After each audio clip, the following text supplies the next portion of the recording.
Hello everyone, good evening. Am I audible?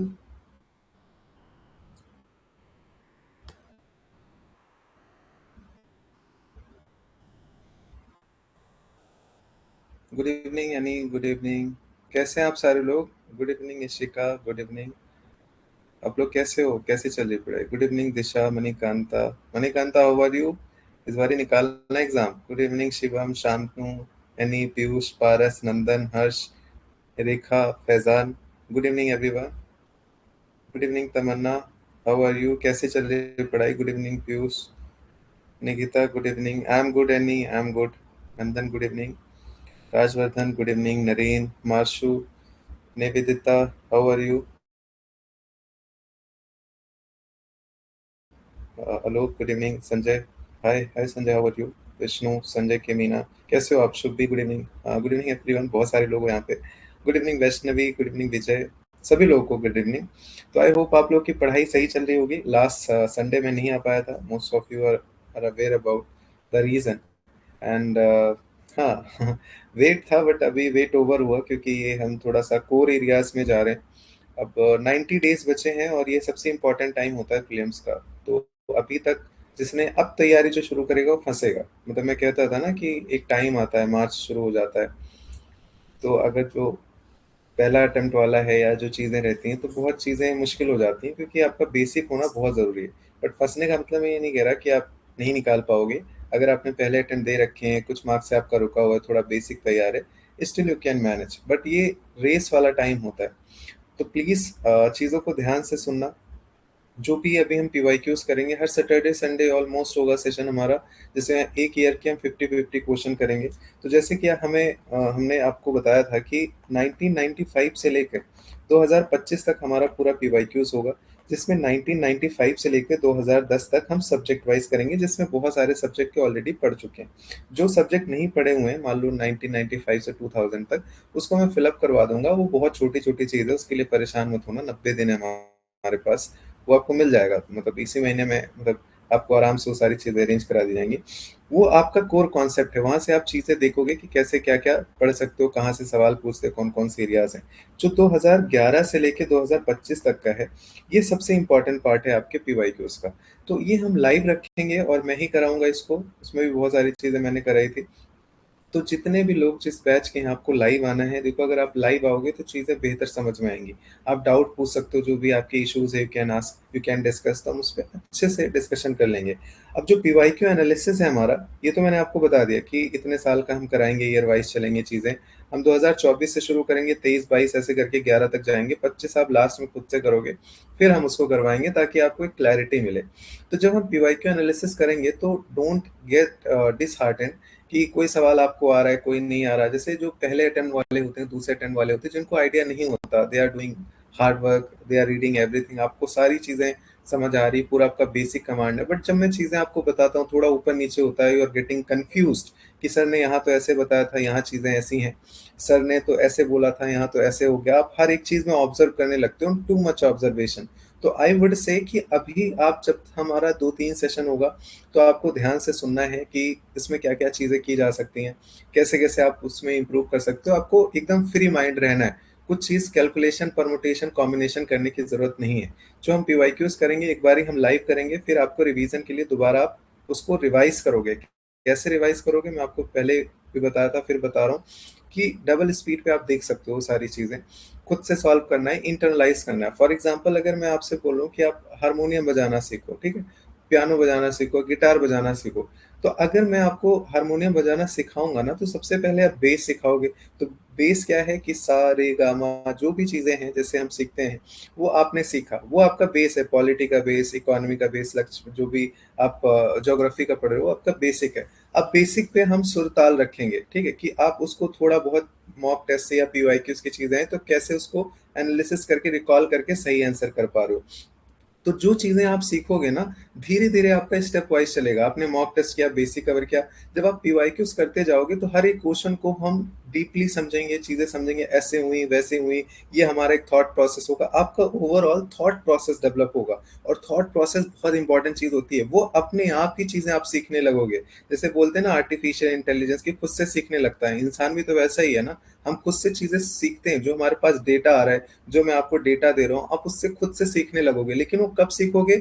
जब आप चीजों को इंटरनलाइज करोगे, वो ओवरनाइट नहीं आती। ऐसा नहीं कि मैंने आपको बता दिया कि चलो गाना बजाओ, तुझे देखा तो ये जाना सनम, तो मैंने बता दिया 3 बारी ये दबाना है, 2 बारी, तो आपने उससे धुन मिला लिया, आपने वो गाना बजा लिया, वो चीज़ तो आपको आ गई। अगर किसी ने बोल दिया कि चलो ये चाँद सा रोशन चेहरा बजाओ, तो आपको नहीं पता ना, क्योंकि आपने चीज़ें रटी हैं।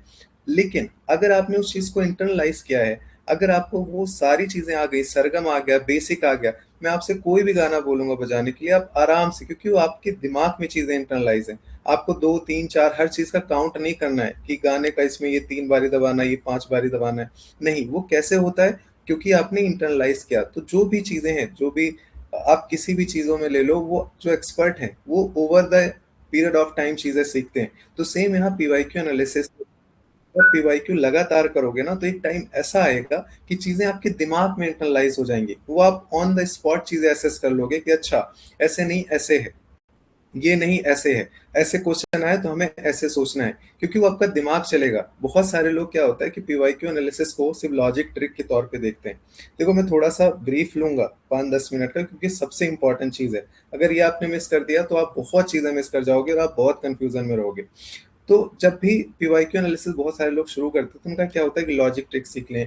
अच्छा, यहाँ ये स्टेटमेंट सही होता है, वहां गलत होता है, वो शॉर्टकट मारते हैं।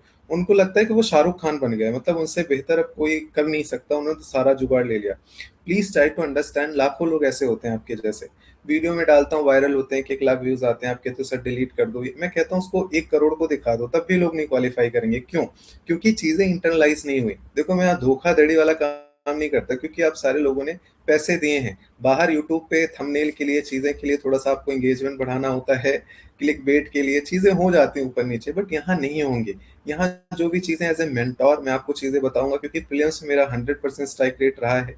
मैं फॉरेस्ट की कट ऑफ हर बार निकाला हूँ, और ऐसे ऐसे टाइम पे निकाला हूँ जब कुछ भी नहीं पढ़ा था, 10 दिन पढ़ के, कि पहले 1-2 अटेम्प्ट, 3 अटेम्प्ट 4 हो चुके थे, उसमें मुझे पता था कैसे, बस 10 दिन पढ़ के करंट अफेयर्स चला गया, फिर भी 120 आ गए। तो ये कैसे आए वो भी मैं आपको बताऊंगा।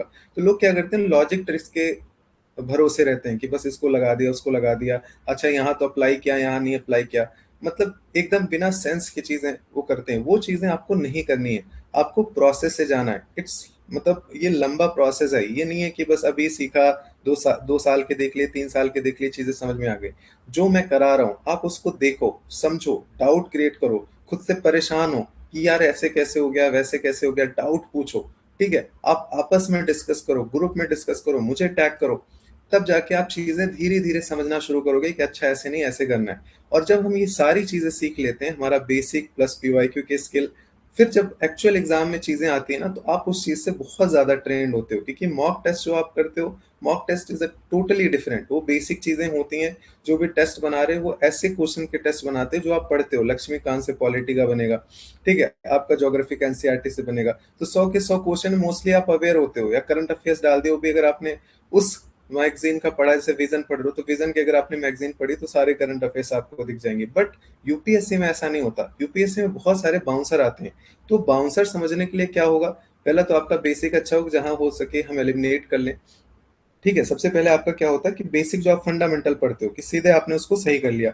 दूसरा ये होता है एलिमिनेशन। ठीक है, कि आपने बेसिक पढ़ा हुआ है, आप दाएं बाएं लगा के इधर उधर से कि अच्छा ठीक है सही होगा, वो नहीं होगा, वो आप करते हो, एलिमिनेट करते हो। तीसरा आपका होता है जो लॉजिक ट्रिक्स आप अप्लाई करते हो, जो एल्गोरिदम आप सीखते हो, वो हमारे लिए सबसे ज्यादा इंपॉर्टेंट हो जाता है। तो मॉक टेस्ट टोटली डिफरेंट होता है, वहां आपके मार्क्स कम आए ज्यादा आए डजेंट मैटर। मैं बार बार कहता हूँ कि 60 लाते थे लोग, 120 यूपीएससी में आए। ठीक है, 120 लाते हैं, 100 भी नहीं है, 80 भी नहीं है। इसका मतलब ये नहीं कि 120 आ रहे तो आप डर जाओ। मैं एक बात बता रहा हूँ कि पीवाईक्यूज जो है सबसे इंपॉर्टेंट होती है, क्योंकि ये आपकी ट्रेनिंग है ना, ट्रेनिंग है। कि जब मैं आपको लेके एक्चुअल परफॉर्मेंस बिठाया, मैंने बोल दिया कि चलो अनूप बजा के दिखाओ, ये गाना बजा के दिखाओ, आपने अनूप ने तुरंत छेड़ दिया, क्योंकि उसको पता है अंदर से चीजें कि कैसे इंटरनलाइज करना। उसका दिमाग, उसका जो सेंसर होता है ना, वो अपने आप चलने लगता है कि ऐसे ऐसे मुझे बजाना है, फिंगर्स अपने आप चलने लगेंगे। तो ये चीज आपके पीवाईक्यूज में, जब आप एक्चुअली यूपीएससी हॉल में बैठोगे, तो ये सारी चीजें आप समझ पाओगे। उसमें भी आपकी गलतियां होती हैं, मेरी भी गलतियां होती हैं, नहीं तो मेरे 200 में 200 ना आते। और 200 में 200 लाना भी नहीं है, ultimately we have to qualify. यहाँ डजेंट मैटर कि आपके अगर 98 कट ऑफ गई है तो आपके 98 है या 118 है, इसका कोई मतलब नहीं है। ये भी सेम है, ये रैंक वन भी ला सकता है, ऐसा नहीं कि 118 वाला ही रैंक वन आएगा। तो ये चीजें आप ध्यान में रखो। तो जो हम करवाने जा रहे हैं ये एक प्रोसेस है, ठीक है, ये थोड़ा लंबा प्रोसेस है, इसके लिए आपको डेडिकेशन की जरूरत है। आप किसी चीज के शॉर्टकट पे मत जाना। आप ऐसे जैसे मार्केट में चीजें हो जाती है, ये कर लो वो कर लो, दिखने में बहुत अच्छा लगता है, but when you are applying तो वो बहुत ज्यादा हमारे लिए दिक्कत देती है। इन चीजों से आपको बच के रहना है। यहाँ मैं कोई चीज बहुत ज्यादा इंटेंसिफाई नहीं करूंगा कि ऐसा है वैसा है, लेकिन मैं आपको प्रैक्टिकली चीजें दिखाऊंगा। आप वो पैटर्न देखोगे 2024-25 से लेके 2011 तक, आपको एक पूरा पैटर्न समझ में आएगा, एक पूरी एनालिसिस आपको समझ में आएगी, एक डीपली आपको चीजें मतलब दिमाग में आएंगी कि अच्छा ऐसे होता है।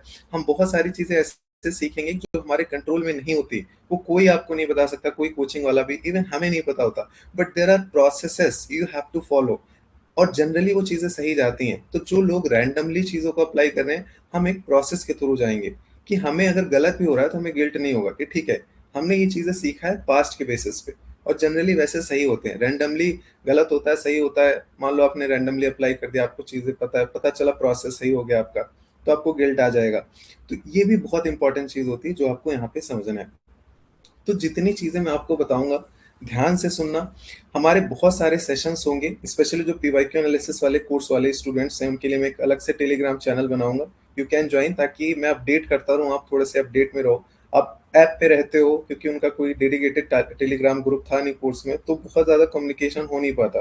But I will try. बाकी जो पाथ फाइंडर के स्टूडेंट्स हैं या सुपर 50 के हैं, उनका अलग से ग्रुप है, आप इंगेज कर सकते हो। मैंने आपको टेलीग्राम आईडी शेयर कर रखी है, सुपर 50 वाला जो है, you can message me any time, ठीक है, वहाँ जल्दी मैं रिप्लाई कर देता हूँ। बाकी मैम है, साध्वी मैम है, और भी कई सारे आपके मेंटोर्स हैं। You can approach, you can ask. आप लोग सवाल डाउट पूछते नहीं हो, थोड़ा सा डिसअपॉइंटिंग होता है। जस्ट यूटिलाइज जितना भी हो सके, है ना। आपके मतलब एक तरीके से खिदमत में सारे लोग हाजिर हैं, तो उसको यूटिलाइज करो। और जितना भी हो सके डाउट पूछो, ग्रुप में पूछो। और मैम से आप पूछ सकते हो, मेंटोर से पूछ सकते हो, हमारे जो वीकली सेशन होते हैं वहाँ पूछ सकते हो। जो पीवाईक्यू एनालिसिस वाले बच्चे हैं उनसे आप थोड़ा सा ध्यान रखना कि हम एक टेलीग्राम ग्रुप बनाएंगे, आप ग्रुप में अपडेटेड रहना। वो लिंक आपको ज्वाइन करना है, ठीक है। वो ज्वाइन करोगे आपको बेसिक अपडेट मिलेगा। मान लो जैसे पीडीएफ हो गया सेशन की, ये सब मैं इकट्ठे डाल दूंगा, जो भी पीछे आपके पीडीएफ छूटे हुए हैं, ठीक है, उसको भी मैं मैम से बोल के वो सारी चीजें आपको अवेलेबल करा दूंगा। तो इन सब चीजों, छोटी छोटी चीजों के लिए फ्रस्ट्रेट मत होना, परेशान मत होना, ठीक है। हो सकता है 2-4 दिन डिले हो जाए, लेकिन वो उसके लिए फ्रस्ट्रेशन नहीं दिखाना है, वो भी आपका एक टेस्ट है कि यार पीडीएफ नहीं दिया, इतने दिन से ये बोल दिया। आई कैन अंडरस्टैंड, मैं भी आपके जैसे था। बट थोड़ा सा आपको सीखना है, there are lots of thing to do, वो आपको मिल जाएगा इवेंचुअली। वो चीज़ें आप कर लोगे। करंट अफेयर्स जो भी चीज़ें हैं वो मैं कोशिश करूंगा यूट्यूब पे जितना भी हो सके हो जाए, इसी मार्च में वो अपना टारगेट है सारा खत्म हो जाएगा। तो ओवरऑल जो चीज़ें आपको कराई जाएंगी, बस आप बेसिक अच्छा कर लो, ठीक है। बाकी जो आप एक रडार में हमारे अगर गाइडेंस में हो, तो आपको सारी चीज़ें यहाँ मिलेंगी। So do not worry about any things, ठीक है। हाँ हाँ, वो सब बाद में देखेंगे, अभी जो मैं कह रहा हूँ उसको सुन लो, क्योंकि ये सबसे इंपॉर्टेंट चीज़ है। आपके कॉन्सेप्ट्स क्लियर रहेंगे, नहीं तो आप बाद में घबराओगे, क्योंकि हर सेशन में हम ऐसे नहीं बात करने वाले, ये पहला सेशन है इसलिए मैं बता रहा हूँ। और बहुत सारे हमारे अलग से सेशन होंगे, जैसे ये चीज़ें शायद वीडियो में ना रहे, हम ऐसे लाइव क्लासेस ना ले रहे, या हम चैट कर रहे हैं या टेलीग्राम में है, वो हमारे लिए बहुत इंपॉर्टेंट होगा। तो मतलब इंगेजमेंट आपको बना के रखनी है, जितना भी हो सके इंगेज आपको रहना ही रहना। तो चलो शुरू करते हैं। पीवाईक्यू एनालिसिस के कई सारे यूट्यूब पे वीडियोस भी हैं, आप देख सकते हो, वो मैंने ऑलरेडी डाल रखे हैं। और वहाँ से आपको एक रफ आइडिया मिल जाएगा। बट वो ऐसी चीज़ है कि जो आपको बस मेन चीज़ पता चल गया, बट वो चीज़ें आप सीख नहीं सकते। मतलब वो ऐसा है कि मुझे कुछ पता है और मैंने उसको दे दिया, आपको दिखने में अच्छा लगेगा, बट जब आप अप्लाई करोगे तो शायद चीज़ें वैसी नहीं होंगी जो आप अभी पूरी ट्रेनिंग लोगे बेसिक से लेके एडवांस तक, जो आप वहाँ पे अप्लाई करोगे। तो चीज़ें आपको समझना है, हर एक चीज़ आपको समझ में आएगी। फ्री मटेरियल में आपको नोट्स वगैरह मिल जाए, देख लेना। इन्वायरमेंट की पूरी सीरीज मैंने डाल रखी है, मैपिंग की सीरीज, ये बहुत इंपॉर्टेंट है, ये दोनों कर लोगे तो आपका बहुत सारा काम यही हो जाएगा। बाकी टेलीग्राम पे आप लोग होगी, ये अलग चीज़ है। अभी स्प्रिंट हमारा आ रहा है कल 9 बजे से, सेम चीज़ होगा जो पहले से पाथफाइंडर में है, जो आपका शेड्यूल है वही उनको भी रहेगा, आप लोगों को लेने की ज़रूरत नहीं है। तो पाथफाइंडर वगैरह में है तो थोड़ा-सा आपको ध्यान रखना। अब हम पीवाईक्यू शुरू करते हैं। अब 2 तरीके के पेपर आते हैं हमारे। एक पेपर आता है, आपका तरीका होता है जैसे 2023 का था, ठीक है? दूसरा आता है जैसे 2024 का था। तो अभी हम 24 का कर रहे हैं, ये 23 का। अब 23 वाले में क्या था कि एलिमिनेशन बहुत चला था, ठीक है? एलिमिनेशन जो हम सीखते हैं, तुक्का मार, ये वो फलाना ढिमका। यहाँ पे क्या था, बेसिक से सवाल बहुत आए थे, basic concepts, NCERT and all. तो ये आपका क्या था, फंडामेंटल चीजें थी। तो 24 में देखा मैंने कि जो फर्स्ट अटेम्प्ट वाले थे वो बहुत ज्यादा लोग क्वालिफाई किए। 500 प्लस लोग अपने यहाँ से प्रीलिम सिलेक्शन हुआ था, मैंने ग्रुप भी बनाया था, आप लोगों को दिखाया भी था। 23 वाले में क्या था, यहाँ पे एलिमिनेशन बहुत चला था, तो यहाँ जिसका बेसिक अच्छा था ना, वो नहीं निकाल पाया despite of very good in basic, क्योंकि यहाँ पे एलिमिनेशन वाले ज्यादा चल गए। तो हमारा कंक्लूजन क्या निकला है कि हमारा बेसिक अच्छा होना चाहिए, ठीक है, और हमारा एलिमिनेशन भी अच्छा होना चाहिए। तो बेसिक तो आप लोग खुद से कर रहे होगे, जो पीवाईक्यूज वाले हैं, जो मेंटोरशिप के हैं उनको तो पता ही है कैसे क्या चीजें करनी है, काफी आगे आप लोग निकल गए हो। जो एलिमिनेशन है ये मैं आपको सिखाऊंगा पीवाईक्यूज के जरिए। तो पेपर चाहे 2023 टाइप का है, चाहे 2024 आए, चाहे दोनों का मिक्स आए, आपको घबराने की जरूरत नहीं है। You will be trained for any circumstances. And trust me, जो चीजें मैं आपको यहाँ बताऊंगा, अगर आपका नहीं होगा एग्जाम तो किसी का नहीं होगा। बिल्कुल डरना नहीं, घबराना नहीं। जो चीजें आप फंस रहे हो ना, सोच लो उससे 10 गुना ज्यादा सामने वाला फंस रहा है, चाहे वो कोई आईपीएस से क्यों ना हो। क्योंकि ये मैं अपना कॉन्फिडेंस से बता रहा हूँ, ये पहले साल 1-2 साल की मेंटोरशिप में दी होती तो बताता कि हो सकता है कंफ्यूजन। मैं 5 साल से देखा हूँ। और आप तो चलो अभी फ्री दे रहे हो, मेस दे रहे हो, बहुत सारे ऐसे बच्चे होते हैं जो इंटरव्यू दिए होते हैं, वो मेरे पास आते हैं, ठीक है? बहुत सारे सेलेक्टेड आईपीएस होते हैं, खुद कहीं ट्रेनिंग कर रहे हैं, कोई कैडर में अभी पोस्टेड है, कोई महाराष्ट्र कैडर में, कोई एमपी कैडर, उनका मैसेज आता है 20-20 दिन पहले कि सर मुझे पीवाईक्यू देखना है, ये वो, और वो क्वालिफाई भी करते हैं और वो ग्रेटिट्यूड वाला मैसेज भी देते हैं। और ऐसे बहुत सारे आए। तो कुल मिला के ये फीडबैक है कि जो चीजें आपको बताई जाएंगी ना, मतलब सर्टिफाइड है। इसमें कोई ऐसे अलग से चीजें नहीं है, मैं कोई ऐसे आपको ऐसे भभूति लगा के ऐसे पिला दूं कि चलो ठीक है सबका हो गया, फिर ऐसा नहीं है। एक प्रोसेस है, यू हैव टू फॉलो। तो वो चीजें आपको ध्यान में रखना है। तो जैसे भी पेपर आएगा आप आराम से करोगे, आप सुनते जाओ कैसे क्या चीजें हैं, ताकि हम इसको अच्छे से कर सकें। ना, लेट्स स्टार्ट। तो 2024 का क्वेश्चन नंबर 1 है, आपको भी पार्टिसिपेट करना है, ठीक है? साथ साथ पार्टिसिपेट करना है और चीजें समझना है। अब जैसे ये इजी क्वेश्चन है, इजी है, मैंने आपको बता रखा है थीमेटिक चीजों में, जो मेंटोरशिप की उसमें हो, कि एनसीईआरटी आपको बहुत अच्छे से करना है। जो क्लाइमेट वाला चैप्टर उसको बहुत अच्छे से करना है। अभी जो कल वीडियो बनाया था उसमें भी ये चीजें मैंने बताई थी, देखा करो वीडियो यार, थोड़ा आप लोग एंगेज किया करो। इतने लोग यहाँ पे इतना कमेंट कर दो तो वीडियो वायरल हो जाए, पता नहीं कहाँ रहते हो। The atmosphere is heated more by incoming solar radiation than by the terrestrial solar radiation. Incoming solar radiation से ज्यादा हीट होता है? नहीं, आउटगोइंग से होता है। एनसीईआरटी का बेसिक चीज है, ये हमें पता है। अगर इतना ही पता है, आपने ये काट दिया। The beauty of such type of option is कि एक आप गलत करते हो, आपका सीधा आंसर आ जाता है। मैंने ये गलत किया, अब पहला गलत हो गया, तो पहला कहाँ सही तो होगा नहीं, तो यहाँ पहला सही करा ये भी गलत, यहाँ पहला सही करा ये भी गलत, यहाँ पहला सही करा ये भी गलत। सीधे आप आंसर पे आ गए करेक्ट, सिर्फ एक आपने गलत किया। फिर कह रहा है carbon dioxide greenhouse gases atmosphere are good observer of long wave radiation. ये बिल्कुल सही, एनसीईआरटी का बेसिक सवाल है। तो जो मैं आपसे कहता हूँ बेसिक बेसिक बेसिक, यही है आपका बेसिक। अगर ये आप गलत कर गए तो आप कितना भी मास्टर हो पीवाईक्यू एनालिसिस में, फिर अगर ये आपको कॉस्ट करेगा, चलो 2-4 आपने गलत कर दिया, 6 कर लिया, भरपाई हो जाएगी। लेकिन ऐसे ही ब्लंडर करते चले गए, ऐसे ही है ना, लोग कहते हैं कि सर मैंने पीवाईक्यू पूरा देख लिया था, अब पूरी ट्रिक्स मुझे पता थी, अप्लाई किया, क्योंकि आप यहाँ फंस गए ना। यहाँ जो बेस, जो बच्चे मेहनत कर रहे हैं 8-10 महीने से, 1 साल से लगे हुए हैं, 2 साल से 4 साल से लगे हुए हैं, ठीक है, वो ये चीज पढ़ते हैं, ये तो आप गलत कर ही नहीं सकते। लेकिन जरूरी नहीं सिर्फ आप ये पढ़ के जाओ एग्जाम निकल जाएगा, तब भी नहीं निकलता, क्योंकि आपको एलिमिनेशन की जरूरत होती है। वैसे टाइप के भी क्वेश्चन आते हैं, तो you have to be trained. Please understand, जो मैं कह रहा हूँ उसको आप समझने की कोशिश करो। तो ये आपका डी ऑप्शन सही हो गया। तो ये आपका बेसिक है। हमने क्या सीखा यहाँ से कि हमें बेसिक बहुत अच्छे से करना है। चीजों को रिवाइज करो, हाईलाइट करो, बार बार पढ़ो। मैं कहता हूँ करंट अफेयर से एग्जाम नहीं निकलता। लोग क्या करते हैं, पूरा पीटी 365 पढ़े जा रहे हैं, 15 साल तक वही पढ़ेंगे, एक एक पेज पढ़े रहे, एक एक फैक्ट को रट रहे हैं कि ये भी आएगा, ये भी ना आ जाए, वो भी ना आ जाए। मैंने तो मॉक टेस्ट में देखा था, ये सवाल पूछ लिया बहुत अरे भाई उनको 4000 क्वेश्चन बनाने, इसीलिए उन्होंने मॉक टेस्ट में अनटचड करंट अफेयर्स डाल दिए। आप उसके चक्कर में उल्टी सीधी चीजें पढ़ रहे हो, जो बेसिक चीजें हैं वो पढ़ नहीं रहे, लक्ष्मीकांत रिवाइज नहीं कर रहे, एनसीईआरटी 75 पेज का रट्टा नहीं मार रहे, उससे सीधे सीधे सवाल आ रहे हैं। तो कॉन्सेप्ट्स आपको सही रखने हैं, गाइडेंस सही रखना है। कंफ्यूजन से ज्यादा लोग फेल होते हैं, हार्ड वर्क में कमी नहीं होती। The problem is confusion. वो मैं बाद में बताऊंगा। लोग attempting approach that is very subjective, ठीक है, उसको हम डिस्कस करेंगे, एक अलग से मैं वीडियो बना दूंगा ताकि आप उसमें परेशान मत हो। अभी आप फंडामेंटल चीजें समझो। नाउ दूसरा क्वेश्चन है अगेन वेरी बेसिक। अब देखते जाओ कि ये चीजें मैनेजेबल है नहीं है, ऐसे कोई रॉकेट साइंस नहीं है। पहला आप 2 मार्क्स लेना ही लेना है, दूसरे में भी thickness of troposphere at the equator is much greater as compare to the pole. होता है ना, हम लोग देखते हैं कन्वेक्शन करंट जो ऊपर जाती है तो ऊपर तक चली जाती है 16-17 किलोमीटर तक, ठीक है। ऐसे ऐसे यहाँ से बहुत ज्यादा ऊपर जाती है। हम जब बनाते हैं तो ऐसे बनाते हैं ना, ये पोल हो गया आपका, ये आपका इक्वेटर हो गया, यहाँ ज्यादा हाइट तक जाता है कन्वेक्शन करंट की वजह से, ठीक है। यहाँ पे जाके कूल होता है और ऐसे ग्रेडियंट बनाता है, तो अलग अलग सेल बनते हैं, आप लोगों ने पढ़ा ही होगा। तो क्या है कि थिकनेस जो है ये एटमॉस्फेयर की, ये इक्वेटर का ज्यादा होता है एज कम्पेयर टू पोल, बिल्कुल सही बात है, पढ़ते हैं हम लोग। At the equator heat is transported to great height by strong convection current, यही तो मैंने आपको बताया, बिल्कुल सही है। जाके एनसीईआरटी में देखो, बेसिक फंडामेंटल चीजें आपको वहां पे मिल जाएंगी, लिखा हुआ है simple. A correct and correct explanation, because यहाँ पे लगा दिया करो।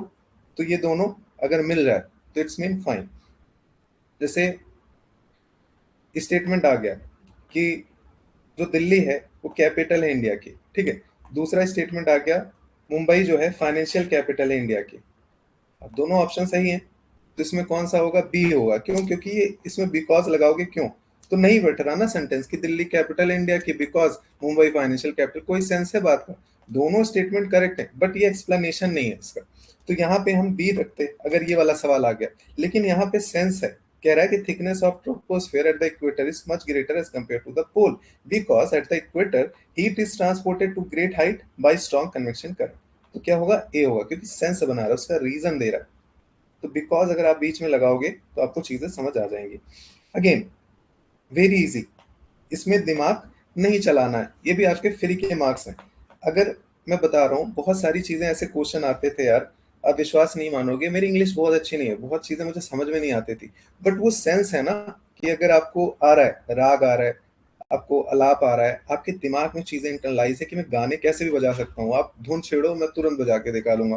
तो सेम यहाँ भी ऐसे बहुत सारे सवाल मुझे नहीं आते थे, मैं इसकी बात नहीं कर रहा हूँ, ऐसे इन जनरल उसका मीनिंग भी समझ नहीं आया, फिर भी मैं राइट आंसर लेके आया। क्यों? क्योंकि लैंग्वेज पकड़ ली। क्यों? क्योंकि वो सेंटेंस पकड़ लिया, वो दिमाग से, वो अंदर से ही कॉल आता है। क्यों? क्योंकि उसको बहुत बारी किया और वो चीजें इंटरनलाइज हैं, और ये आपके अंदर भी आएंगी। It will take time but 3 month बहुत होते हैं। बस इसमें फोकस ज्यादा करना, इधर उधर कचरे के चक्कर में कंफ्यूज मत होना। कह रहा है कि how many above are product of the volcanic eruption, कौन से प्रोडक्ट है? अब बताओ, एग्जामिनर जाके एक एक देखेगा कि ये है, ये नहीं है, ये है, ये नहीं है। बेसिक चीजें है ना, पायरोप्लास्टिक डिब्रिस, डस्ट, नाइट्रोजन कंपाउंड्स कुछ भी हो सकता है, सल्फर कंपाउंड्स कुछ भी हो सकता है। अब इन चीजों पे आप दिमाग मत लगाओ कि सल्फर होगा नहीं होगा। आप कोई जियोलॉजिस्ट तो हो नहीं कि जाके आपने चेक किया, पूरा रिसर्च करके बैठे हो, पूरी दुनिया के वोल्केनिज्म जहां भी हुए आपने चेक किया कि उसमें सल्फर वाला नहीं था। अगर इतना बड़ा प्रूफ आप लेके घूम रहे हो तब अगेंस्ट में जाना, नहीं तो चुपचाप डी मार के चले जाओ।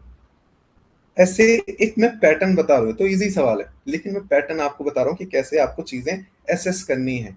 कि आप अगर कोई स्टेटमेंट ले रहे हो, कभी कभी क्या होता है ना कि हम थोड़े से 30 मार्क खा बनते हैं कि अरे यार ये कैसे हो सकता है, सल्फर वाला कैसे। एक एग्जांपल बता रहा हूँ, आप ओवर स्मार्टनेस में चले जाते हो, आपको कुछ नहीं पता। अगर मैं आपसे पूछ लूँ कैसे आपने सोचा, आपके पास कोई लॉजिक फैक्ट नहीं है, तो जब भी आपके दिमाग में डाउट क्रिएट होता है किसी भी ऑप्शन को लेके कि नहीं नहीं ये कैसे हो सकता है, जस्ट आस्क योर सेल्फ कि भाई क्या मेरे पास प्रूफ है, मैं कौन हूं, कैसे मैं ये चीजें कह सकता हूँ। अगर आपको पढ़ा है कहीं चीजें देन गो विद दैट, अगर नहीं पढ़ा है तो अननेसेसरी अपने इग्नोरेंस से उस चीज को अज्यूम करके करेक्ट मत मानना, ये मैं बहुत फंसा हूं। तो इसको ध्यान रखना, ये आपकी पहला पॉइंट मैं आपको बता रहा हूँ जो आपके दिमाग जैसे काम करता है, इसको थोड़ा सा आपको ध्यान में रखना है। नाउ नेक्स्ट कह रहा है आइसोथर्म के बारे में। Map in month of January, same NCERT का क्वेश्चन है। बस आपको थोड़ा सा कॉन्सेप्ट समझने की जरूरत है। कह रहा the isotherm deviate to the north over the ocean and to the south over the continent. जनवरी की बात कर रहा है। तो मान लो जनवरी में क्या होगा, लैंड जो है वो जल्दी कूल होता है, जल्दी वार्म होता है। तो अगर मान लो ये लैंड है, ये लैंड है, जैसे यहाँ पे अगर मैं दिखाऊं तो ये लैंड है। अगर यहाँ पे 10 डिग्री टेम्परेचर है, 10 डिग्री, ठीक है, तो यहाँ ओशन में क्या होगा, इसी के पैरेलल 15 डिग्री होगा, क्योंकि वो ज्यादा वार्मर होगा एज कम्पेयर टू लैंड। यहाँ अगर लैंड पे 15 डिग्री चाहिए तो उसके नीचे आना पड़ेगा यहाँ पे, ठीक है, और इक्वेटर के पास। तो लैंड वाला किधर जा रहा है, इक्वेटर साइड जा रहा है, लेकिन ओशन वाला इधर शिफ्ट हो रहा है, क्योंकि ये ज्यादा के लिए इधर जाना है। तो किधर शिफ्ट हो रहा है, ये आपका नॉर्थ की तरफ शिफ्ट हो रहा है। तो ये बेसिक कॉन्सेप्ट है। इसको मैंने कैसे मैं सॉल्व करूं, कि मैं छोटा सा मैप बनाऊंगा और ऐसे मैप लगा के देख लूंगा, चेक कर लूंगा कि हाँ यहाँ पे 10 है, ठीक है, ये लैंड है, यहाँ ठंडा है, तो क्या ओशन पे इसी के बराबर 10 होगा, नहीं, यहाँ पे कितना होगा, 15 होगा। 10 के लिए मुझे ऑल नॉर्थ साइड जाना पड़ेगा, इधर जाओगे तो और गर्मी होगी ना इक्वेटर के साइड, तो यहाँ मुझे जाना पड़ेगा 10 के लिए। तो ये किधर शिफ्ट हो रहा है, ये शिफ्ट हो रहा है पोल के साइड। लेकिन ये किधर है, अगर मुझे मान लो 15 चाहिए तो यहाँ आना पड़ेगा ना मुझे 15 के लिए। ये किधर शिफ्ट हो रहा है, इक्वेटर के साइड। हाँ, तो ये चीजें आपको ध्यान रखना है। तो आपका पहला वाला जो है ऑप्शन सही है। The presence of cold current, ocean current, gulf stream and north Atlantic drift, warm ना कि कोल्ड। ये बहुत इजी स्टेटमेंट है, ये भी आपके एनसीईआरटी से है। तो ये आपका गलत हो गया, पहला सही। अब जो शुरू के 4 क्वेश्चन है, इसमें अगर कोई ब्रिलियंट स्टूडेंट होगा जिसने मेहनत कर रखी है 7-8 साल, सॉरी 7-8 महीने, तो आप आराम से इसको कर लोगे। अगर इसमें से आपने चारों कर लिए आराम से, तो it's mean you have good command in basics. ठीक है, अगर आप फंस रहे हो, चलो इसमें अगर आप फंस गए इट्स फाइन, मैं थोड़ा सा आपको माफ कर दूंगा। बट ऊपर के दो में अगर आप फंस गए तो कहीं ना कहीं कंसर्न नहीं है। You have to revise a lot. Revision सबसे इंपॉर्टेंट चीज होती है। एग्जाम जो है ना रिवीजन से निकलता है। बार बार एक चीज को रिवाइज करो। मैं तीसरे अटेम्प्ट में भी हर बारी फॉरेस्ट निकालने के बाद में मैं कक्षा 6 की एनसीईआरटी लेके बैठता था, एंशिएंट की, वही पढ़ता था बार बार। प्रतीक नायक सर के वीडियोस देख लेता था। उस चीज को समझो। देखो ये क्वेश्चन आपका कॉमन सेंस से आप सॉल्व करोगे अगर आपका नॉलेज बेस है, बेसिक कवर है, एनसीईआरटी आपने पढ़ रखा है, तो आप आराम से करोगे। Which of the following countries are well known as to largest cocoa producer in the world. तो ये पूछता रहता है प्लांटेशन के बारे में, कभी आपका यूरेनियम पूछ लिया, कभी ट्रेंगल पूछ लिया, इधर उधर की चीजें होती है। Algerian, Morocco, Botswana, Namibia, Madagascar, Mozambique, Cote d'Ivoire and Ghana. अब अगर आपने थोड़ा सी मैपिंग करी है, मैंने आपको करा रखा है मैपिंग, आप जाके देखोगे 23 वाले में ये चीजें हो रखी है। अगर किसी ने मैपिंग को 1 घंटे का देखा होगा तो उसमें बहुत सारे सवाल फंसते रहते हैं, इसलिए मैं कह रहा हूँ मैपिंग जाके आप जरूर देखना। तो आप पढ़ते हो ना ऐसे, यहाँ पे ये 4 कंट्रीज हैं, एक स्लेव हो गया, फिर यहाँ पे आपका कोकोआ वाला हो गया, एक आपका ग्रेन हो गया, अलग अलग कोस्ट है। तो मुझे नहीं पता, लेकिन यहाँ के सिर्फ एक ही है। अगर इसे मैं कुछ ऐसे बेनिन दे देता, कुछ और दे देता, हो सकता है मैं कंफ्यूज हो जाता। लेकिन मुझे पता है यहीं पे 3-4 चीजें हैं अलग अलग, और ये अलग अलग कोस्ट के नाम से जाना जाता है। कोकोआ भी यही है, जो आप चॉकलेट खाते हो ना, उसी का बनता है। तो ये कोटे डे आइवरी एंड घाना इधर ही पड़ता है, स्लेव व्लेव सब इधर ही कोस्ट में हम पढ़ते हैं ना, उसकी बात करते हैं। अल्जीरिया मोरक्को नॉर्थ में चला गया, बोट्सवाना नामीबिया इधर आपका साउथ साइड में आ गया, मेडागास्कर थोड़ा ईस्ट में आ गया। तो मुझे पता है कि इसी एरिया की बात है, और इस एरिया के सिर्फ 2 ऑप्शन है, एक ही ऑप्शन है, 2 कंट्री के नाम है। तो मेरे लिए चीजें आसान हो गई। अब ऐसा नहीं है कि आपने सुना नहीं होगा जो मैंने बताया, लेकिन आराम से इसको सॉल्व किया जा सकता है अगर आपने बेसिक अच्छे से मैपिंग कर रखी है। तो मैपिंग के वीडियो जरूर देखना, हर साल 2-3 सवाल वहां से आते हैं। 1-1.5 घंटे में आपकी मैपिंग खत्म हो जाएगी। आपने ऐप डाउनलोड कर रखा है, आप जाओगे मैपिंग सेक्शन में आपको पूरा प्लेलिस्ट दिख जाएगा। फिर रिवर्स सिस्टम, जब भी रिवर्स सिस्टम की बात हो रही है इंडिया की, ध्यान से आप नोट्स बनाते जाना, सिर्फ ऐसे कथा जैसे सुन के मत जाना। इंडिया की बात हो रही है तो सबसे पहले आपको क्या ध्यान रखना है, ओरिजिन, इंडियन की ओरिजिन कहाँ से होते हैं रिवर की। पहला आपसे मैच द फॉलोइंग पूछता है, 19 में पूछा, 21 में पूछा है। दूसरा आपको क्या याद रखना है, इसकी ट्रिब्यूटरीज, ठीक है, ट्रिब्यूटरीज याद रखना है। हर दूसरे साल 1-2 सवाल आते ही रहते हैं, ठीक है। उसके बाद आप लेफ्ट और राइट के बारे में याद रख सकते हो, या आप ईस्ट वेस्ट नॉर्थ साउथ एक जो क्रोनोलॉजी होती है उसके बारे में याद रखो। चौथा जो बहुत डीप में पूछ लेते कभी कदार, तो करंट अफेयर से रिलेटेड चीजें होती है, वो हम लोग देख लेंगे, उसके लिए परेशान मत हो।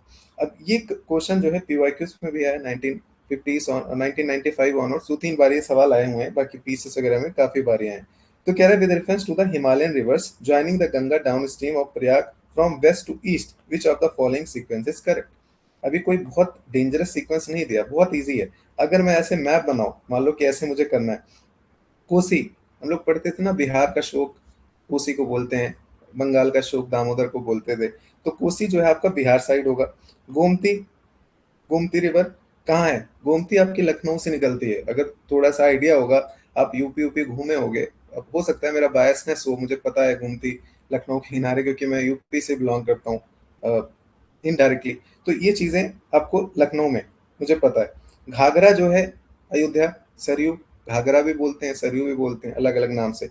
गंडक जो है ये आपको थोड़ा गोरखपुर ईस्टर्न साइड बिहार से लगा हुआ है, वेस्ट बिहार में। तो ऐसे ही क्रोनोलॉजी बन गई, इसमें कुछ अलग से करने की जरूरत नहीं है। गोमती, घाघरा, गंडक, कोसी, कोसी सबसे ईस्ट में होगा। तो रिवर में अगर आपने थोड़ा सा देखा होता, मान लो कि ये गंगा का है, ये भी मैंने करा रखा है, तो जाके देखना प्लेलिस्ट में मिल जाएगा आपको मैपिंग में। तो इसमें अभी देखो, तो ये तो इजी सवाल पूछा, लेकिन हो सकता है आपसे पूछ ले कि कौन से राइट बैंक है। यमुना में देख लो, यमुना किधर से राइट से आके मिल रही है। लेफ्ट में कौन है? राम गंगा है, गोमती है, देखो गोमती लखनऊ के पास है, गंडक यहाँ पे है, कोसी यहाँ पे है। तो इसको आपको ध्यान रखना है, घाघरा यहाँ पे है। और ये कोई बहुत टफ सवाल नहीं था। तो कुल मिला के बात ये है कि यहाँ अगर आप सोच रहे हो कि मुझे एलिमिनेशन सीखना है, नहीं, यहाँ आपको फंडामेंटल अच्छे से तैयार करना है, बेसिक अच्छे से तैयार करना है। जो आते हैं ना एक महीने पहले अचानक से जागते हैं कि लाउड ट्रिक देख लें, 30 दिन में कैसे पेरी निकालें, तो फालतू की चीजें होती है, मतलब जस्ट टाइम वेस्ट। बहुत लकी लोग होते हैं कि चलो ठीक है उनका बेस अच्छा रहा हो तो निकाल ले जाते हैं, नहीं तो फंसना चांसेस हाई होता है। क्योंकि एक से एक भूत लोग बैठे हुए हैं, इतनी खतरनाक तैयारी करते हैं। इसी में मैंने देखा है सुपर 50 में, पाथ फाइंडर में मेरी बात होती रहती है स्टूडेंट से, जो नहीं इंगेज करते, नहीं पता चल पाता, लेकिन जो कर रहे हैं आई नो कि sure shot they are going to make it. और आप सारे लोग निकाल सकते हो, इतना कोई बहुत बड़ी चीज नहीं है, बहुत बेसिक बेसिक लोग निकालते हैं, ऐसे गांव से पढ़े हुए, मतलब नॉर्मल नॉर्मल लोग। I was one of them यार। इसमें कोई रॉकेट साइंस नहीं है, it's very easy to qualify. Just make sure you are very discipline, you are hard work and be honest. ठीक है, ऐसे उसमें नहीं रहना है कि आप सोच तो बहुत हाई फाई रहे हो, लेकिन एक्चुअल में ग्राउंड पे चीजें नहीं कर रहे हो।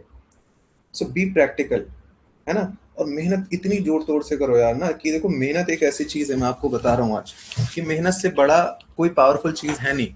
ये लक फक ये जो चीजें होती है ना, कुछ नहीं होता। टू बी ऑनेस्ट, मैंने देखा है कि आप लक से एक बार ही हार सकते हो, दो बार ही हार सकते हो, बार बार आपको लक नहीं हरा सकता, क्योंकि हार्ड वर्क उसको बीट ही करेगा। तो इतनी मेहनत कर दो ना यार, 90 दिन में सोचो, 90 दिन बहुत होते हैं, इसको आप 180 में बना सकते हो। स्प्रिंट वाला भी जो आ रहा है ना, आप लोग इसमें रहोगे, जो नए आएंगे वो भी आपके साथ जुड़ेंगे। एकदम खतरनाक तरीके से पढ़ाई करो, एकदम जी जान लगा दो, सब कुछ छोड़ दो, शादी ब्याह जो भी चीजें, एक दिन जाओ खा पी के चले आओ, बस पढ़ना है। दिमाग में लगाओ कि भाई ये लास्ट अटेम्प्ट देना है, मुझे नहीं देना है इसके बाद। और पूरा एकदम अपने आप को लॉक कर दो, फोन ऑन अलग रख दो, एक बारी स्विच ऑन करो, घर वालों से बता दो 6 बजे मैं बात करूंगी करूंगा, उसे में बात करो। बॉयफ्रेंड गर्लफ्रेंड है, जस्ट मैनेज कि यार हम बाद में चलेंगे, खूब डेट पे चलेंगे, मैं डेट पे ले चलूंगा, मैं डेट पे ले चलूंगी, बट अभी थोड़ा सा just give me space, I have to study, साथ में पढ़ेंगे। मैं बन गई, मैं बन गया तो आपको ही फायदा होगा, सोचो आपकी वाइफ ही रहेगी, आपका हस्बैंड ही रहेगा। Just try to make it positive, ताकि वो भी आपको सपोर्ट करे। तो एकदम जी जान लगा के अभी से पढ़ाई शुरू कर दो। तो जो भी मैंने रिवर्स सिस्टम में बोला, इसको आपको ध्यान रखना है, ये कोई टफ सवाल नहीं है। नाउ नेक्स्ट, देखो मैंने बोला था ना 24 वाला जो है बेसिक बहुत आए हैं, मतलब फंडामेंटल चीजें बहुत है, इसीलिए फर्स्ट अटेम्प्ट वाले बहुत ज्यादा निकले थे, सेकंड अटेम्प्ट वाले बहुत निकले थे। तो ये भी आपको ध्यान रखना है। Now rainfall is the one of the reason, ठीक है, one of the reason for weathering of rock. अब इसको गलत कैसे कर सकते हो? रेनफॉल बेसिक सी चीज है यार, गिरेगा, टूट फूट गया रॉक में, तो वन ऑफ द रीजन है ना यार, वो कहीं भी हो गया, थोड़ा सा भी हो गया, तो उसको आप गलत नहीं कर सकते, बिल्कुल सही। Rain water contains carbon dioxide in the solution. अब रेन वाटर कंटेन्स मतलब 0.0000001% भी होगा तो सही हो जाएगा स्टेटमेंट, तो ये भी आप गलत नहीं कर सकते। अब देखो कोई लिंकेजेस हैं कि जो रेन वाटर से वेदरिंग हो रहा है, अब उसमें क्या है, कार्बन डाइऑक्साइड है, बिकॉज कार्बन डाइऑक्साइड है इसलिए हो रहा है, तो सेंस बन रहा है कि कार्बन डाइऑक्साइड होगा, कार्बोनिक एसिड बनेगा। एसिड किसी में चीज होगा, उसका चीड़ फाड़ करेगा, ठीक है, टूटेगा। वेदरिंग मीन्स क्या? Disintegration of rock. बड़ा रॉक है, छोटे टुकड़े में टूट गया, वेदरिंग हो गई। करेक्ट। कुछ नहीं सोचना है, 10-15 सेकंड के सवाल है, इसमें क्या आप रॉकेट साइंस लगाओगे, इसमें क्या सोचना है, बेसिक चीजें हैं, बेसिक आपकी एनसीईआरटी से आई है। अभी 7 क्वेश्चन में एक क्वेश्चन मैं मानूंगा कि ये टफ है। जो आइसोथर्म वाला है ये थोड़ा सा कॉन्सेप्चुअल है, टफ नहीं बोलूंगा। ये थोड़ा सा आपके जनरल अवेयरनेस पे है, मैपिंग वगैरह आपने करी तो आप इजीली कैच कर लोगे। बाकी 5 तो आप आराम से यूं 10 नंबर ला सकते हो, इसमें आपके गलतियों का स्कोप नहीं है। अगेन मैंने आपको 100 बारी बताया, एक बारी नहीं 100 बारी बताया कि जो मैपिंग के सवाल होते हैं ना, 7 वाला 3 स्टेटमेंट वाला है, हाँ sorry, rain water contains atmospheric oxygen, I very very sorry, मैंने सिर्फ 2 देखा था, लेकिन अभी तक हम सही हैं, जो भी हमने किया है सही है। Rain water contains atmospheric oxygen. तो अब स्टेटमेंट पढ़ते हैं, इस पे भी कंटेन की बात कर रहा है तो गलत नहीं होगा। Both statement second and third are correct, both of them explain statement one. तो स्टेटमेंट वन जो है आपको रीजन दे रहा है। अब इसमें कार्बन डाइऑक्साइड है और एटमॉस्फेरिक ऑक्सीजन है, इसके वजह से क्या हो रहा है, वेदरिंग हो रहा है, दोनों आपस में मिक्स होते होंगे, इनडायरेक्टली मिक्स होते होंगे, हमें उतना दिमाग नहीं चलाना है। अगर अब चलो, अगर आपको लग रहा है चलो ये गलत हो गया कि ऑक्सीजन से हमें क्या मतलब है, चलो चेक करते हैं। ऑप्शन में both statement third are correct, तो अगर आपने गलत किया तो ये तो वैसे भी नहीं बन रहा है। Only one statement second and third is correct and that explain statement one. Only one of the statement second and third is correct and that explain statement one. अगर अब इसमें सेकेंड और थर्ड में आप सोच लो कि ऑक्सीजन नहीं हम रखेंगे, इसको हम बाहर रखेंगे, तो आप कंफ्यूज हो गए। चौथा तो आप ऐसे हटा लो। अब हम फंसते हैं वन एंड सी में, कि जो ओवर थिंकर है उनके उनके पॉइंट ऑफ व्यू से मैं बात कर रहा हूँ। मेरा होता तो मैं तो निकल जाता, अपने को उतना दिमाग चलाना पसंद नहीं है, और ना तो मेरे पास उतना दिमाग है। जितना दिमाग चलाओ उतना ज्यादा कंफ्यूजन होता है, उतने गलत होने के चांसेस होते हैं। तो कभी कभी अल्प ज्ञान भी जो है ना, थोड़ा ज्ञान रहता है तब भी वो आपका फायदा ही हो जाता है, क्योंकि आप बहुत सोचते नहीं हो। तो कह रहा है कि one of the reason for weathering, rainwater contains carbon dioxide in the solution, rainwater contains atmospheric oxygen. अभी आपको रीजन बताना है, क्या एटमॉस्फेरिक ऑक्सीजन से नहीं हो सकता वेदरिंग? अब बताओ। अब यहाँ पे आपके सवाल आ गया दिमाग में, आप कह रहे हो कि नहीं हो सकता, कैसे? मैंने आपको पहला पॉइंट नंबर 1 बताया था, कैसे? आप प्रूफ बताओ, क्या बेसिस है आपके पास, क्या फैक्ट है आपके पास, किस बेसिस पे आप बोल रहे हो? आप अपने जो प्री कंसीव नोशंस हैं, जो आपके अपने कुछ खुद के नॉलेज हैं, उसके बेसिस पे आप अज्यूम कर रहे हो, you don't have any fact. तो जब ऐसे फैक्ट नहीं होते ना मेरे पास, और ये ब्रॉड स्टेटमेंट है, ओपन स्टेटमेंट है, then I don't have any scope to go against the statement. ये मैं आपको आज बता रहा हूँ, आपको नहीं जाना। अगर ये फैक्ट हो जाता, कुछ एकदम एग्जैक्ट चीजें पूछता, कुछ वैसे स्टेटमेंट, तब हो सकता है मैं रिस्क ले लेता। लेकिन अगर ओपन स्टेटमेंट है कि कंटेन्स एटमॉस्फेरिक ऑक्सीजन, अब एटमॉस्फेरिक ऑक्सीजन है, क्या उसकी वजह से वेदरिंग होता है? डायरेक्टली इनडायरेक्टली नहीं बोला, इनडायरेक्टली हो सकता है, किसी से वो रिएक्ट करके हो सकता है, बहुत सारी रीजंस हो सकते हैं ना। तो इसके अगेंस्ट जाना is very challenging. So try to understand. ऐसे टाइप के जो सवाल फंसते हैं ना, तो आपको ऐसे ही अपनी थॉट प्रोसेस को अलाइन करना है। ये कोई मैं आपको अलग से चीजें नहीं बता रहा हूँ, इसमें कुछ नहीं बता रहा हूँ। आप इन चीजों को समझोगे, काउंटर करना सीखो चीजों को। अगर आपको गलत लग रहा है, काउंटर करो उसको। आपको खुद दो गलत में जब आप काउंटर करोगे ना, तो आपको फिर जो कम गलत है उस पे जाना है। कभी कभी लगता है दोनों गलत है, तो ये सोचो यार दोनों में कम गलत कौन सा लग रहा है, किसके कम गलत होने की स्कोप है। ये छोटी छोटी चीजें बड़ी मतलब काम की होती हैं जब आप एक्चुअली एग्जाम में सॉल्व करते हो। तब मैं स्टेटमेंट वन के साथ जाऊंगा। अगर आपने ऑक्सीजन वाला गलत किया तो 2 रीजन आप बताओ। पहला, क्या बेसिस है? दूसरा, कैसे आप इसको डिनाई कर सकते हो, क्योंकि ओपन एंडेड स्टेटमेंट है, इसने डायरेक्टली नहीं बोला, इसने ओनली नहीं बोला। कैसे आप गलत करोगे ये आपको बताना है। नाउ फिर मैंने बोला कि जो कंट्रीज होते हैं जो उनके बॉर्डर्स टच करते हैं, वहां से सवाल आते हैं, हर साल आते हैं कुछ ना कुछ। कभी मेडिटेरेनियन से पूछते रहते, बार बार पूछते रहते। मैपिंग में सारी चीजें मैंने नॉर्थ सी का भी करा रखा था, आप देखोगे आपको चीजें समझ आ जाएंगी। नॉर्थ सी का पूछा है, थोड़ा लोग फंस सकते हैं, लेकिन वही है ना कि आपको रटना है चीजों को, कुछ चीजें आपको समझ आनी चाहिए कि बार बार सवाल पूछते। थीम है, मैं मैं आपको भी कल वाले वीडियो में बताया था थीम, उसको जाके देखना। 16-17 मिनट का है, उसमें आपको बहुत चीजें समझ में आएंगी। जो मैंने बताया कि 90% क्वेश्चन वहीं से आते हैं, वो सच में वहीं से आते हैं। मतलब वो थीम है, अगर आपने वो चीजें कवर कर ली तो आपको एक रफ आइडिया लग जाएगा। तो कह रहे हैं कि नॉर्थ सी से कौन टच करता है?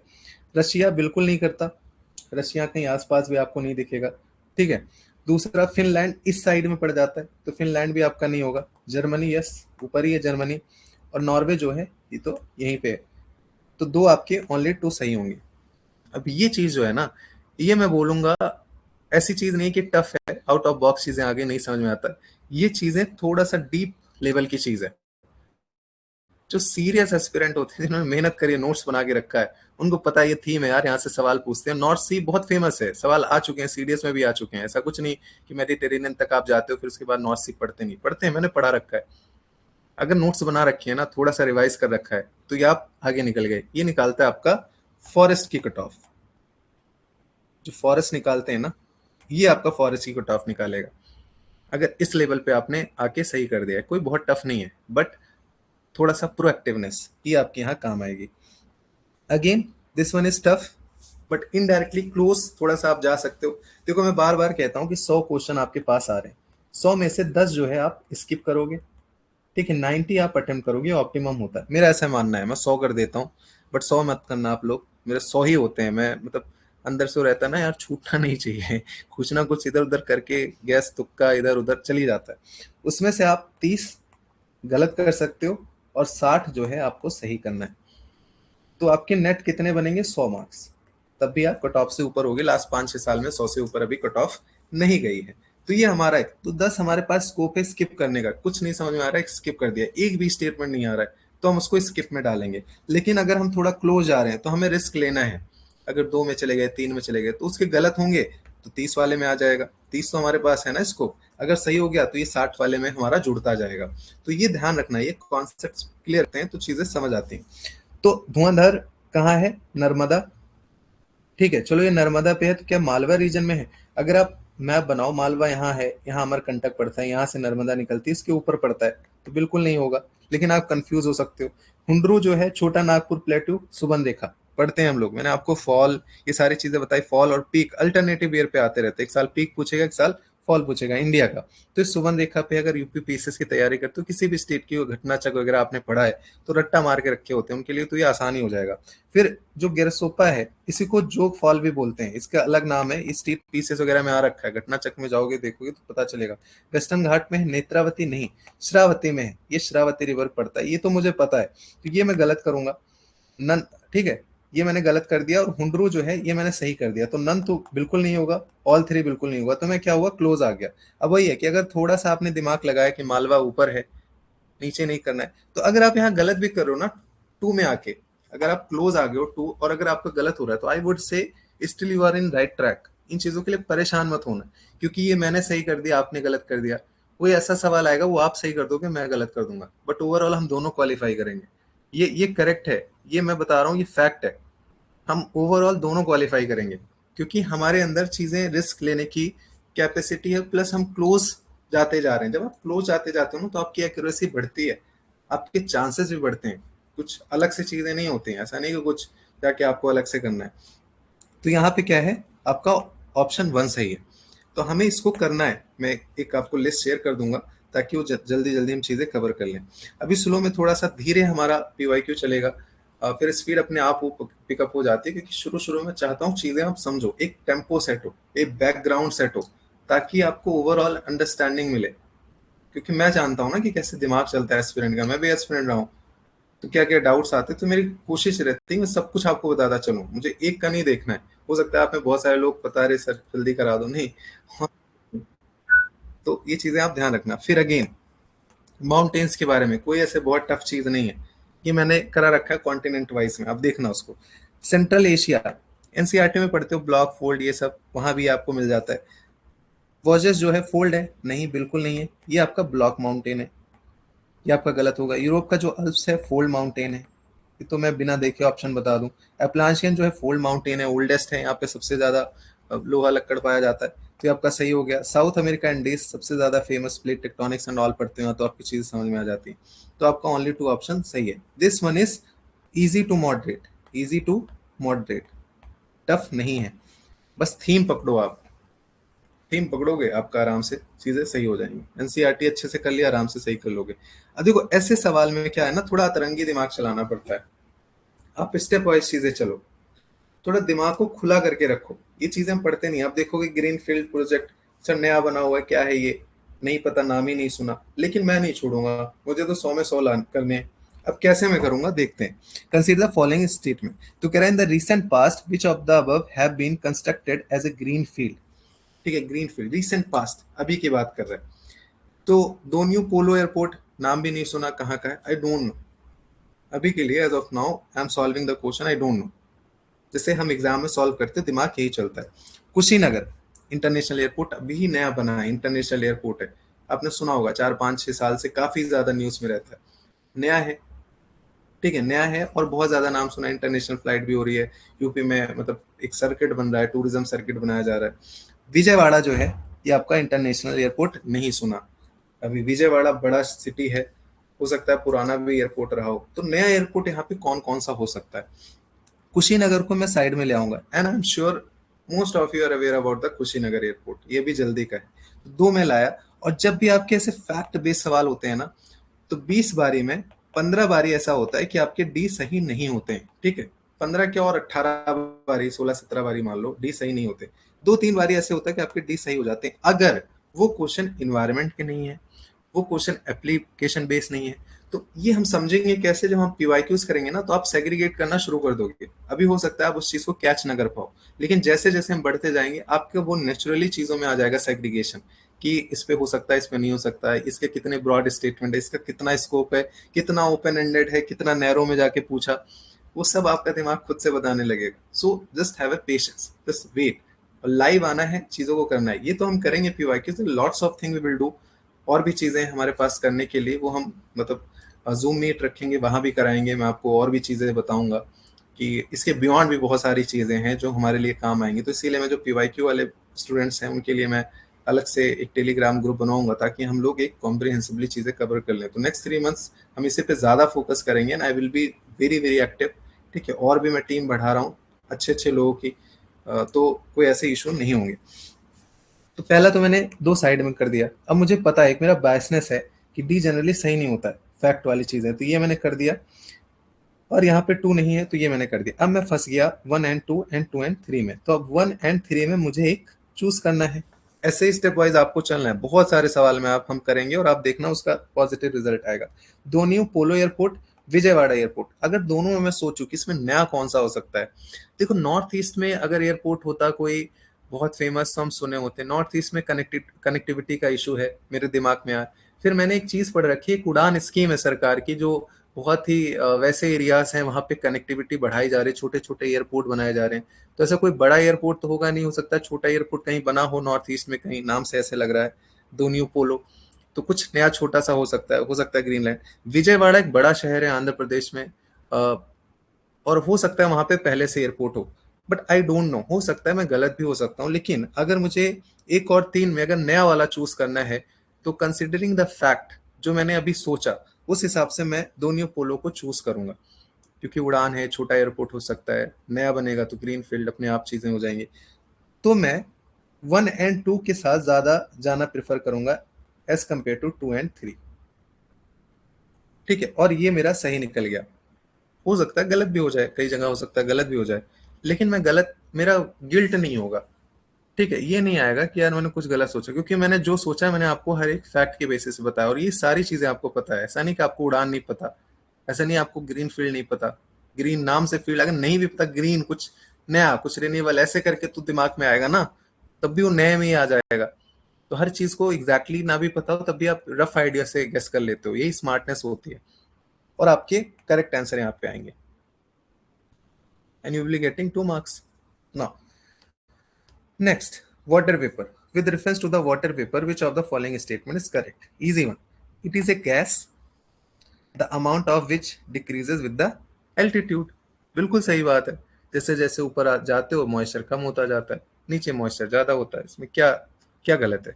It percentage maximum at the pole, dry होता है यार वहां पे, इक्वेटर पे होता है ऊपर तक, अभी हमने देखा जाता है, यहाँ नीचे जाता है। यहाँ इक्वेटर में बहुत बारिश होती है, स्ट्रॉन्ग कन्वेक्शन करंट होते हैं, बहुत ज्यादा मॉइस्चर होता है इक्वेटोरियल रीजन में। तो पोल पे तो नहीं होगा, ये हमने गलत कर दिया। सही फ्री के हैं ये 2 मार्क्स। दिमाग मत लगाओ कि गैस है कि नहीं है, तो क्या है फिर बताओ? वाटर वेपर गैस नहीं है, लिक्विड है, ये सॉलिड है, क्या है? तो वो आप अपने आप से पूछना, मुझे मत बताओ। होता है ना, दिमाग चलने लगता है हमारा, आई कैन अंडरस्टैंड, होती है, मेरे साथ भी होती है, लेकिन आपको समझना है। फिर मैंने आपको बोला क्लाइमेट ऑफ द वर्ल्ड, ये 2022 में बताया, 23 में बताया, 24 में बताया। हर साल बोलता रहता हूँ चिल्ला चिल्ला के, 5 7 है उसको रट लो यार, उसके बेसिक फीचर जान लो। यूपीएससी हर साल एक सवाल पूछता है। Annual daily range temperature is low. Annual daily range, साल में टेम्परेचर बहुत ज्यादा फ्लक्चुएशन नहीं होता, कि मान लो 25 से 30 के बीच में ही है। तो यार इक्वेटोरियल वाला लग रहा है थोड़ा सा, ठीक है, इक्वेटोरियल वाला लग रहा है। ह्यूमिड सब ट्रॉपिकल तो मैं हटा दूंगा, बहुत वेरिएशन है, 40 भी चला जाता है और कम भी आके माइनस में लग जाता है, तो इसको हमने तो हटा ही दिया। अब China type of climate, equatorial climate और marine west type of climate. तो अभी तो मैं, टू बी ऑनेस्ट, अभी मेरा दिमाग जा रहा है इक्वेटोरियल में। बायसनेस है, पीवाईक्यू बहुत बारी देखा, इक्वेटोरियल बहुत बारी पूछा। Precipitation occur through out the year. अब यार फिर और स्ट्रांग हो गया मेरा कि इक्वेटोरियल ही होगा, थ्रू आउट द ईयर हो रहा है, पूरे साल वहां भी बरसात होती है। तीसरा, तीसरा देखो यहाँ मैं अब चाइना थोड़ा सा हटा दूंगा, चाइना हटा दूंगा क्योंकि यहाँ भी फ्लक्चुएशन होती है। अगर मैंने पढ़ रखा है, अगर मुझे थीम पता है कि क्लाइमेट ऑफ द वर्ल्ड आते हैं, तो चाइना है ना, तो आप पढ़ते ही हो, क्योंकि वहां पे फ्लक्चुएशन थोड़ा बहुत होता है। तीसरा कह रहा है प्रेसिपिटेशन वेरीज बिटवीन 50 सेंटीमीटर से 250 सेंटीमीटर। अब यहाँ पे इक्वेटोरियल वाले पे मुझे डाउट आ गया 50 देख के, कि इक्वेटोरियल रीजन में 50 तो नहीं होगा, मतलब मिनिमम वहां 200 होते हैं, 400 तक चले जाते हैं, 150 से 400 बोलते हैं, तो मैं कहता कि यार ठीक है इक्वेटोरियल है। तो ये 50 देख के ना, ये तो मैं हटा दूंगा। अब बचा मेरा मरीन वेस्ट कोस्ट क्लाइमेट। अपने आप आपका आंसर आ जाएगा, और यही करेक्ट आंसर है। तो जितने भी क्लाइमेट हैं, 7-8 हैं, मैंने करा रखे हैं, आप उसको जाके मैपिंग में देखना, और इसको खुद से भी कर लो, चैट जीपीटी मारो यार, क्या दिक्कत है, चैट जीपीटी से नोट्स बना लो छोटे छोटे, टेक ए 4 शीट, उसमें नोट्स बना लो, उसके फीचर लिख लो, क्या क्या फीचर होते हैं। मुश्किल से 15 मिनट का काम है, लेकिन आपको 2 मार्क्स देगा। तो चीजों को स्टेप वाइज करना है। अब कोरियालिस फोर्स के बारे में बात करते हैं, वेरी वेरी इजी, सब एनसीईआरटी से सवाल आए। Coriolis force which of the following statement is are correct? It increases with increases in the wind velocity. Westerlies, जब वेस्टर्न लीस होते हैं यहां से ऐसे हो जाता है ना, देखो जब भी हम पढ़ते हैं, ये जो ट्रेड विंड आते हैं हल्का सा ऐसे होता है ना, ऐसे हल्का सा होता है, लेकिन जब वेस्टर्लीज होते हैं ऐसे रहते हैं, ऐसे। और जब हम ईस्टर्लीज की बात करते हैं तो एकदम पैरेलल टाइप ऐसे हो जाते हैं। क्यों? क्योंकि ग्रेडियंट ज्यादा होता है, स्पीड ज्यादा होती है, तो ज्यादा कोरियोलिस फोर्स होते हैं। तो जो यहाँ पे यहाँ जाना था, स्पीड से जा रहा है, इतना ज्यादा कोरियोलिस फोर्स लगता है कि इधर मुड़ जाता है, पूरा मुड़ जाता है। तो इसका मतलब क्या है कि जब इंक्रीज होती है विंड की वेलोसिटी, तो कोरियोलिस फोर्स ज्यादा होता है, ज्यादा मुड़ता है। नदर्न हेमिस्फीयर में राइट और सदर्न हेमिस्फीयर में लेफ्ट, हम लोग पढ़ते रहते हैं, ये एनसीईआरटी में है। It is maximum at the pole and it absent at the equator. बिल्कुल सही बात है। साइक्लोन के बारे में पढ़ते हो कि इक्वेटर, इक्वेटर पे जो है साइक्लोन नहीं बनता है, क्योंकि कोरियालिस फोर्स जीरो है। पोल पे ज्यादा है, क्योंकि यहाँ देखो पैरेलल होती जा रही है, ईस्टर्लीज एकदम पैरेलल हो गई। तो ये लॉजिक है ना यार, हम पढ़ते हैं तो थोड़ा सा सोचोगे वहां आपको इजिली आ जाएगा।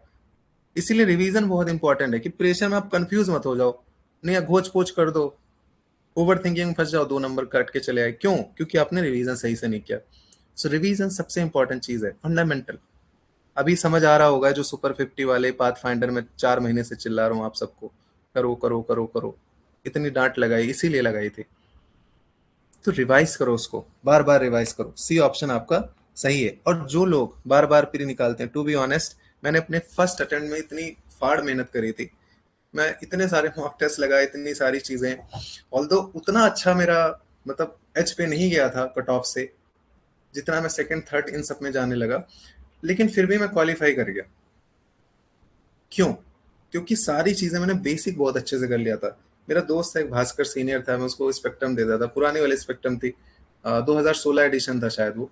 तो मैं उसको देता था, मैं इतने बढ़िया से पढ़ा था, मैं बोलता था 10 के 10 सवाल पूछो, अगर मैं 10 में 8 बता ले गया तो इट मीन्स मेरा बहुत अच्छा है मॉडर्न हिस्ट्री। और मैं 10 में 10 बता लेता था, इतनी ज्यादा बारी मैंने रिवाइज किया था। तो अगर आप उस स्पेक्ट्रम से बहुत चीजें पूछो तो शायद मैं गलत नहीं बताऊंगा। तो ये लेवल के आपको रिवीजन करना है, क्योंकि वो आपका बेसिक है, वो आपका फंडामेंटल है, वहां आप नहीं फंसोगे। तो इसको आपको ध्यान रखना है, इजी सवाल है, इसको टफ बिल्कुल मत मानना। फिर देखो ये जो थीम है ना, बार बार रिपीट होता है, जो मैं क्लाइमेट वाला बोला हूं ना, उसको आप अच्छे से कर लो। बेसिक कॉन्सेप्ट है कि जून 21 में, ठीक है, which of the following latitude experience sunlight is more than 12 hour, मतलब 12 घंटे से ज्यादा सनलाइट होगा। अब 21 जून को दिन बड़ा होता है, नदर्न हेमिस्फीयर में सबसे बड़ा दिन होता है, ठीक है। 22 दिसंबर में सबसे ज्यादा रात होती है, हम नदर्न हेमिस्फीयर में रहते हैं तो हमें ये पता है, 21 जून, है ना। अब 21 जून में अगर दिन बड़ा है, तो क्या कह रहा है, सनलाइट मोर देन 12 घंटे, तो 24 में से 12 है, तो मतलब 12 से ज्यादा हो रहा है।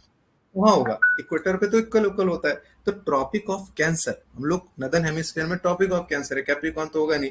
तो यहाँ पे 12 घंटे से ज्यादा होगा, है ना, होता है ना कि 7 बजे तक धूप निकली हुई है, तो इसका मतलब ज्यादा है। फिर आपका आर्कटिक सर्किल, क्योंकि वो और नॉर्थ में हो गया, तो यहाँ तो 6 महीने दिन 6 महीने रात वाला सीन हो गया। अंटार्कटिक सर्कल तो बोला नहीं, नदन की बात कर रहा है ना। तो ये ट्रॉपिकल के ऊपर है, तो ये भी रहेगा ही रहेगा। बेसिक कॉन्सेप्ट, इसमें कुछ रॉकेट साइंस नहीं है। एक अर्थ बना के ऐसे सोचोगे, इमेजिन करोगे, आपका आंसर आ जाएगा। D, easy one. यहाँ पे रायता मत फैलाना प्लीज, गलत मत करना इसको। ऐसे सवाल क्राइम है, मैं बार बार बोलता हूँ। ये कुछ नहीं है, मतलब इसमें अगर आप गलत करो तो आप कहीं ना कहीं क्लैरिटी से मिस कर रहे हो, आप बहुत ज्यादा प्रेशर लेके कंफ्यूज हो रहे हो अननेसेसरी। मैंने क्या बोला कि बहुत ज्यादा ज्ञानबाजी करने की जरूरत नहीं है, बहुत ज्यादा ज्ञानी बनने की जरूरत नहीं है। मेरे पास बहुत नॉलेज नहीं है, बट स्मार्टनेस है, एसेस करने की क्षमता है। क्विकली मैं एनालाइज कर सकता हूँ, चीजें समझ सकता हूँ, माइंडसेट समझ सकता हूँ, और ये चीजें आपकी काम आएंगी। तो स्मार्ट बनो। यूपीएससी जो आपको आईएएस ढूंढ रहा है, वो स्मार्ट लोगों को ढूंढ रहा है, ना कि एकदम पढ़े लिखे सारी चीजें जानना। समझ, समझ आपकी इंपॉर्टेंट होनी चाहिए। राहुल राज, कितने देर से चलेगी सेशन? अगर आप बोर हो रहे हो तो you can go, there is no issues. Session ऐसे चलता रहेगा, क्योंकि मुझे पढ़ाना है, आपसे ज्यादा मुझे जल्दी है सेशन खत्म करने की। मैं बाहर बैठा हूँ कहीं आउट ऑफ दिल्ली, बहुत दूर, कई हजार किलोमीटर दूर, still I am taking session for you. मैं चाहता तो उसको पोस्टपोन करा देता। सो जस्ट हैव ए पेशेंस। अभी आज हम 50 क्वेश्चन करेंगे ना, हो सकता है 40 तक मैं वाइंड अप कर दूंगा। लेकिन समझो, ये सबसे इंपॉर्टेंट चीज होने वाली है आपके लिए। आप कितना भी जाके लक्ष्मीकांत पढ़ लो, कुछ भी पढ़ लो, 500 मॉक टेस्ट लगा लो, ट्रस्ट मी 500 मॉक टेस्ट लगाने पे भी लोग के फ्री नहीं हो रहे, क्योंकि तरीका ही गलत है, टेक्निक ही गलत है ना। लोग उसी भीड़ वाले माइंडसेट में घुस जाते हैं, चीजों को नहीं समझते हैं, आउटसाइड की चीजें नहीं समझ पाते, यूपीएससी की चीजें नहीं समझ पाते, एक बेसिक जो फंडामेंटल चीज है उसको नहीं समझ पाते। गाइडेंस की कमी है, लोग उसी रेस में लगे रहते हैं। किसी ने बोला 100 मॉक टेस्ट, ये ले 100 मॉक टेस्ट। किसी ने बोला ये पढ़ लो, वो पढ़ लो, अल्भाषम पढ़ लो, आर्ट एंड कल्चर से, यहाँ से आ गया, उन मैम ने तो ये बोल दिया था, उस टॉपर ने तो ये बोल दिया, सब पढ़ने में लग गए। ये देखो अभी तो ऑनली आया, इसका बढ़िया वाला आया एकदम, इसमें तो फोटो लगी हो, इसको बढ़िया से रिवाइज कर लूँ, इनसाइट का ये आ गया, वो आ गया, इतने बंडल बना बना के किताब रखते हैं, रिवाइज एक भी नहीं होता। फिर फंस जाते हो एग्जाम वाले दिन, कंफ्यूज हो जाते हो कि यार वो था कि ये था। So try to understand, be very clear, clarity of thought is very very important. Okay, now next is, देखो अगर आप जल्दबाजी के लिए बोलोगे, I don't have any issues, मैं बहुत जल्दी सेशन खत्म कर सकता हूँ, मुझे रटी हुई है चीजें। इतने बारे, 2500 बारी 20 बारी मैंने पीवाईक्यू लास्ट 5 साल में कराए। लेकिन वो फिर आपके लिए दिक्कत हो जाएगी। सो मेरा जो एक अपना वो है कि मैं ऐसे स्टूडेंट को नहीं देखता जो मतलब जल्दबाजी में या चीज़ों से, मैं उनको देखता हूँ जो डेडिकेटेड सुनते हैं। इसमें से देख लेना, 20% छोड़ के 80% लगे रहेंगे, वो देखते ही रहते हैं सेशन, भले सो जाएं, और उन्हीं के लिए चीज़ें होती हैं। तो ये 1-2 घंटे की बात होती है, प्लीज़ इसको मत जल्दबाजी में करवाना। मेरा कोई इशू नहीं है, आप इसको ध्यान से सुनो, ठीक है? नहीं राहुल, कोई ऐसे इशू नहीं है, मैं इन जनरल चीज़ कर रहा हूँ, आपको नहीं। अब ये जो है पीटी 365 में था, मैं आपको सोर्स भी बता रहा हूँ। करंट अफेयर्स, आप लोग परेशान रहते हो ना, करंट अफेयर्स क्या करें क्या करें। करंट अफेयर्स में 15 सवाल, 14-15 सवाल आते हैं। 14-15 सवाल में आपके 8 सवाल एकदम बेसिक्स होते हैं, ठीक है? इतने बेसिक होते हैं कि कोई भी मैगजीन आप पढ़ोगे, चाहे पीटी चाहे सीटी, कुछ भी आपका यहाँ से मिल जाएगा। फिर जो 7-8 सवाल होते हैं, इसमें से आपको हवा नहीं लगेगी, आप पीटी सीटी सब पढ़ के चले जाओगे, 4-4 मैगजीन, तब भी आप नहीं करोगे। यहाँ आपका काम आएगा पीवाईक्यू वाला माइंडसेट। चीजें आप पकड़ोगे, स्टेटमेंट पकड़ोगे, यहाँ मैनेज कर लोगे, लोगों से आप हेड पे रहोगे, जो आपने यहाँ पढ़ा है। जो बेसिक वाला है 7-8 क्वेश्चन, ये बेसिक वाले जो क्वेश्चन होते हैं, ये ऐसे कोई बहुत ज्यादा डीप में जाके नहीं पूछते हैं। बहुत सिंपल सिंपल, मियावाकी टेक्निक क्या है ना, बायोरॉक टेक्नोलॉजी किससे रिलेटेड है, कोरल, एक जस्ट एक वर्ड याद है, आप आराम से उसको कर लोगे। तो कोई भी आप मैगजीन पढ़ोगे, सिर्फ हेडिंग हेडिंग पढ़ लोगे, तो इस 8 में से 4-5 आप आराम से सही करोगे। मैं आपको एफिशिएंसी बढ़ाने की बात कर रहा हूँ, इनपुट आउटपुट रेशियो आपका कैसे करंट अफेयर्स में बढ़े। जो आप लेते हो ना मैगजीन, और पहले ही अक्षर से एकदम लाल पीला नीला काला करने में लग जाते हो, ये फैक्ट, ये लो, ये भी पेंट, वो भी पेंट, पेंटिंग के चक्कर में समझ नहीं आता कि पढ़ रहे हैं पेंटर बन गए। तो पेंटर नहीं बनना है आपको, है ना, उस चीज को आपको समझना है। बी स्मार्ट यार। मैं करंट अफेयर्स एक बार पहले अटेम्प्ट में फंस गया था, सब कुछ पढ़ता था, फोमो होता था, कहीं यही ना पूछ ले, कहीं वही ना पूछ ले, तो मुझे रियलाइज हो छोड़ो यार, 1 घंटे में भी मैं पीटी इन्वायरमेंट खत्म कर दूं, क्योंकि चीजें रिपीट होती हैं, उसके जो बॉक्सेस वाली चीजें होती है उसको आप करना है, but I will do, don't worry. तो ये आपका पीटी 365 में था, मैंने थोड़ा सा आपको करंट में ब्रीफ कर दिया ना। और ये मैं बार बार ब्रीफ नहीं करूंगा, अभी जो याद आता जाता है उसको बताता जाता हूँ, इसीलिए जो कॉन्टिन्यूस सेशन सुनेगा उसको ज्यादा फायदा होगा। One of the following region has a world largest tropical peat land, तो उसी के बारे में था, एक समिट हुई थी, ठीक है, विच holds about 3 years worth of global carbon emission from fossil fuel and the possible destruction of which can exert detrimental effect of global climate, which of the following denotes that region। तो ये दोनों तो आप हटा ही दोगे, फंसोगे आप Amazon में, mostly Amazon के साथ जाओगे, लेकिन करंट अफेयर्स में आपको अवेयर रहना है। ये कॉन्गो है, पीटलैंड की बात हो रही है यहाँ पे, फॉरेस्ट की बात नहीं हो रही। और ये आपके पीटी 365 में था, बहुत बड़ा बड़ा था, छोटा भी नहीं था। तो moral of the story is कि आपको करंट अफेयर्स थोड़ा सा ध्यान से पढ़ लेना है, रिवाइज कर लेना है, स्पेशली हेडिंग देख लो, मेन मेन चीजें मैंने करा भी रखा था उसको, तो ये आपका हो जाता। तो ये करंट अफेयर्स बेस्ड है, इसमें आपको परेशान नहीं होना है, जो करंट की चीजें चल रही है उसको ध्यान से पढ़ो। अब देखो, ये सवाल बहुत सारे लोग अलग अलग चीजें बता रहे थे, तो इसको सुनो, बहुत आराम से आप इसको कर सकते हो। हमें प्रोसेस पे ध्यान देना है, मैंने आपको एक वर्ड बताया प्रोसेस, कुछ गलत होंगे सही होंगे, don't try to disturb it, sir यहाँ सही होगा, यहाँ ऐसे कर दें, वैसे नहीं, आपको डिस्टर्ब नहीं करना है, अपने पैटर्न पे जानना है, ठीक है। कह रहा है with reference to the perfluoroalkyl and polyfluoroalkyl substance PFAS that are used in making many consumer product, consider the following statement. PFAS are found wide spread, ठीक है, वाइड स्प्रेड की बात कर रहा है, in drinking water, food, food packaging material, food packaging material, ठीक है, food को जो पैकेज कर रहा है उस मटेरियल में, वो थोड़ी डेंजरस चीज होती है, पन्नी उन्नी होता है उसमें, वो हो सकता है भाई, देख लो, सोच लो, ठीक है। दूसरा कह रहा है PFA are not easily degraded in environment, ये क्या है आपका, ये आपका नेगेटिव स्टेटमेंट है, ये आपका नेगेटिव स्टेटमेंट है। Persistent exposure of PFAS can lead to bioaccumulation in animals, बिल्कुल सही बात है, ये भी आपका नेगेटिव स्टेटमेंट है। अब तीनों क्या है, अगर मैं ये सोचूं यहाँ पे कि यार 1 2 3 ऑप्शन सही नहीं होता है, बट मैंने आपको क्या बताया कि क्वेश्चन अगर इन्वायरमेंट से रिलेटेड है, एप्लीकेशन बेसिस से रिलेटेड है, या बहुत वाइड स्कोप है उसका, यू हैव टू असेस। अभी हमें यहाँ पे हमारा असेसमेंट का समय आ गया, तो हमें अपना दिमाग खोलना है, हम ऐसे ब्लाइंडली नहीं कि 3 तो तुरंत ये लोग काट दिया, अरे काट क्यों दिया, पहले पढ़ो तो यार उसको क्या कह रहा है। अब ये इसको सपोर्ट कर रहा है, कर रहा नहीं कर रहा, आप बताओ कि नॉट इजीली डिग्रेडेबल, अगर डिग्रेडेबल नहीं है तो इसका मतलब क्या है कि एक्सपोजर होगा, बायोक्यूमुलेशन होगा। बायोक्यूमुलेशन बेसिक कॉन्सेप्ट है, कोई चीज ऐसे जो परसिस्टेंट वाला जो होता है ना कि डेट्रीमेंटल होते हैं, वो इकट्ठे होते चले जाते हैं, एक्यूमुलेट हो जाते हैं, फिर वो बायो मैग्निफिकेशन होता है, उसका कंसंट्रेशन बढ़ता जाता है एक जगह से दूसरे जगह में। तो ये दोनों सपोर्ट करें। पहला क्या कह रहा है कि wide spread in drinking water and food packaging in material. अब वाइड स्प्रेड वर्ड को लेके आप नाराज हो सकते हो कि वाइड स्प्रेड होगा तो क्या पानी हम थोड़ी ना पियेंगे, खाने में थोड़ी ना होगा ये, फूड पैकेजिंग मटेरियल ये तो देखेगी एफएसएसआई देखेगी। तो यहाँ पे आपका फंस जाता है, सब्जेक्टिविटी की चीज है। मैं हमेशा बोलता हूँ कि वाइड, अगर कोई वाइड स्टेटमेंट है ना, वाइड स्प्रेड की बात नहीं करो, वाइड स्टेटमेंट उसका बहुत ज्यादा स्कोप है, तो मतलब उस पर बहुत ज्यादा ध्यान मत दो, उस पर बहुत दिमाग मत लगाओ। अब जैसे ओपन एंडेड है, wide spread in drinking water, food and food packaging materials, तो हो सकता है क्योंकि इसके रेफरेंस में चीजें बताई जा रही। अगर ये नहीं होगा तो भाई ये सब क्या मतलब है इसका, अगर ये है तभी तो इसके बारे में बात हो रही है, और बात हो रही है तो होगा। तो अगर मुझे जाना है, हो सकता है 2 3 बहुत सारे लोग चले जाएं, देखो ये दोनों के बाद तो आपके पास ऑप्शन ही नहीं है इसमें, ए लेजेंड लोग ए में ना चला जाए, ए में नहीं जाना है आपको, ठीक है, या सी में ना चले जाए, ये आपको ध्यान रखना है, आपको बी और डी में फंसोगे। लेकिन जब ऐसे स्टेटमेंट आते हैं तो आप थोड़ा सा ध्यान रखा करो कि आपको हमेशा ब्रॉड वाले में जाना है, डी चूज करो, ठीक है, क्योंकि इसमें फूड पैकेजिंग की बात हो रही है।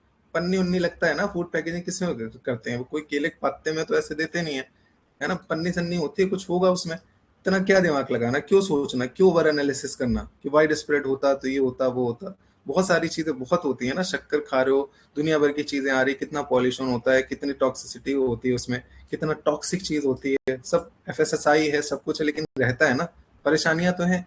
तो ऐसे भी सोच सकते हो आप, किसी चीज को बहुत एकदम एक्यूरेटली नहीं जज करना है। तो डी ऑप्शन, यहाँ हमें ये सीखना है कि ब्रॉड स्टेटमेंट हमेशा हमें मतलब उसके साथ जाना है, कोशिश करना है। अगर एकदम फैक्ट पता है, कुछ ब्लंडर चीजें पूछ ली, तभी उसके अगेंस्ट या अपोज में रहना है। Now next, consider following statement. Parasitoid species are found in how many above kind of organism? Ceravite beetles, centipedes, flies, termites, wasps। अब क्या है ये, क्या है ये, मुझे क्या पता कहाँ पढ़ते हैं हम लोग इसको, कहाँ से हम इसको पढ़ेंगे? कोई चांस ही नहीं है भाई इसको सही करने का। इसका बस वही अक्कड़ बक्कड़ बम्बे वो कि तीन जो होता है स्टेटमेंट वाले, उसमें दो या एक सही होते हैं, जनरली दो ज्यादा सही होते हैं। चार वाले में जो है तीन या दो सही होते हैं, जनरली तीन ज्यादा सही होते हैं। पांच के ज्यादातर चांसेस देखे गए तीन सही होते हैं। मैंने 23 में लोगों को बताया था, सब तीन तीन मार के आए थे, पांच स्टेटमेंट का एक ही पूछा था और ओनली 3 ऑप्शन सही था।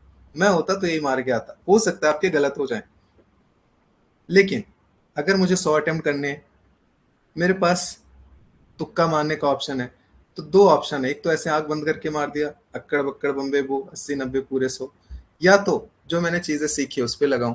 तो क्यों ना मैं जो चीजें सीखा हूं उस पर लगाऊं, गलत होगा तो गिल्ट तो नहीं होगा ना। अक्कड़ बक्कड़ में मैंने डी मार दिया और पता चला सी निकल गया, तो पता था अरे यार पांच में से तीन सही होता है। तो ये चीजें मैं नहीं कर रहा हूँ, आपको अप्लाई करना है, ये वर्स्ट केसेस के लिए होता है। एक पैटर्न है, पैटर्न को आपको समझना है। 23 में मैंने बताया था, जब ऐसे 22 वाले मैंने पी वाई क्यू एनालिसिस किया था, उसमें बताया था कि जो 23 में, क्योंकि 22 में चार पांच पूछ लेते हो, only two pair one pair ऐसे, तो टू टू के ऑप्शन ज्यादा होते हैं। उनको मैंने पास्ट के बेसिस बताया कि जब तीन तीन स्टेटमेंट बनते हैं, दो ज्यादा सही होते हैं। 23 में लगे सब ओनली टू मारने, सब क्वालिफाई कर गए। 75 से सबसे ज्यादा सबकी कट ऑफ गई। उसमें आया भी था एनालिसिस में, 29 क्वेश्चन में ओनली टू सही था। तो ये पैटर्न है, हो सकता है उसको एकदम हटा ही दें, खत्म कर दें, बट करेंगे तो सबके लिए करेंगे ना यार, इतना डरना क्यों? हर बार ही डरे रहते हो कि यूपीएससी कहीं एलिमिनेशन ना हटा दे, ट्रिक ना हटा दे। ये 17 18 से मैं सुनते आ रहा हूँ, मैं 19 में पहला अटेम्प्ट दिया था तब से मैं सुनते आ रहा हूँ। मुझे भी डर लगता था, इस बार ही तो चेंज कर दिया, इस बार ही तो यूपीएससी। कुछ नहीं भाई, जो स्टेटमेंट गलत है गलत बनेगा, उसको गलत तो बनाना ही पड़ेगा ना आपको। जब गलत बनाओगे आपका काम है पकड़ना, आप आराम से पकड़ लोगे। तो ये चीजें आपको ध्यान रखना। Vanshika Gare sir, I was one of them who applied this after watching your PYK analysis 2024. Now, next देखते हैं, कंसीडर द फॉलोइंग स्टेटमेंट। दिमाग को ओपन रखो, सबसे पहला जो आपका काम है। अब देखो, कोई चीज आपको रिजेक्ट नहीं करनी। How many above bar belongs to the P family? P क्या होता है? चना और मटर कुछ ऐसे होता है ना। दलहनी फसल, दलहनी फसल पढ़ते था ना हम लोग, नाइट्रोजन के लिए फायदा होता है। अब इसमें देखते हैं कौन कौन सा है। सोयाबीन, बिल्कुल दलहनी फसल है। हॉर्स ग्राम चना, नट, ग्राउंड नट, दाना होता है ना, वो भी तो पी मटर जैसे ही होता है ना, दलहनी फसल। अब इसमें कौन सा सही होगा बताओ, आप लोग बताओ। 19 आप किसके साथ जाओगे? अगर आपने बोला सोयाबीन नहीं होगा तो फिर कैसे आपने बोला, बताओ। दो तो आप लेके ही जाओगे, 1 और 2।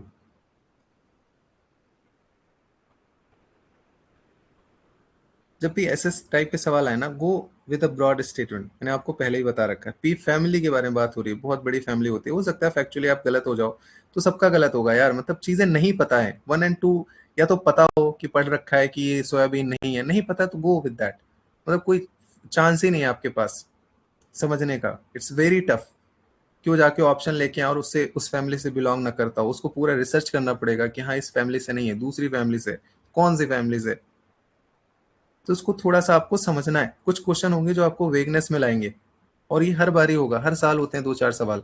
उसमें कुछ गलत भी होंगे, कुछ सही भी होंगे, बट आप अपने पैटर्न पे जाओ, जो गट फीलिंग आ रही है उसके साथ जाओ। किसी चीज को बहुत ज्यादा स्ट्रिक्टली नहीं रखना है, चीजें समझना है। नट, ग्राम, सोयाबीन। सोयाबीन भी होता है दलहनी फसल में, एक तरीके से कह सकते हैं।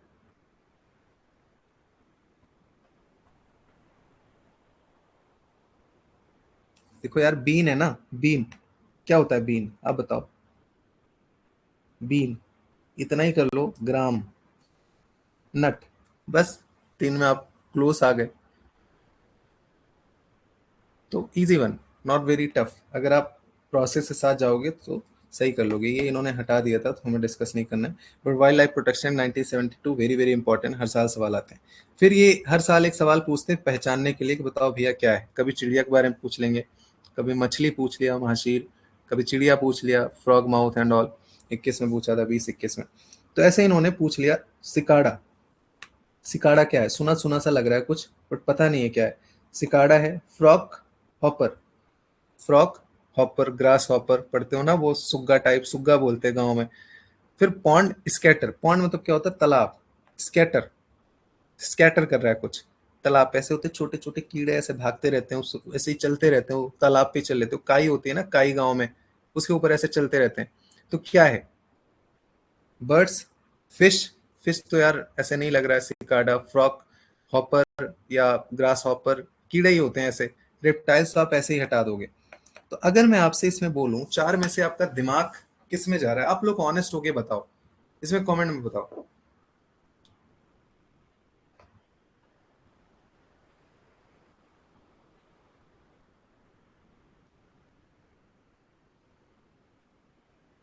Rahul Raj Nishat, very good question. He's saying what we consume soybean, it don't look like pea because it is a factory made.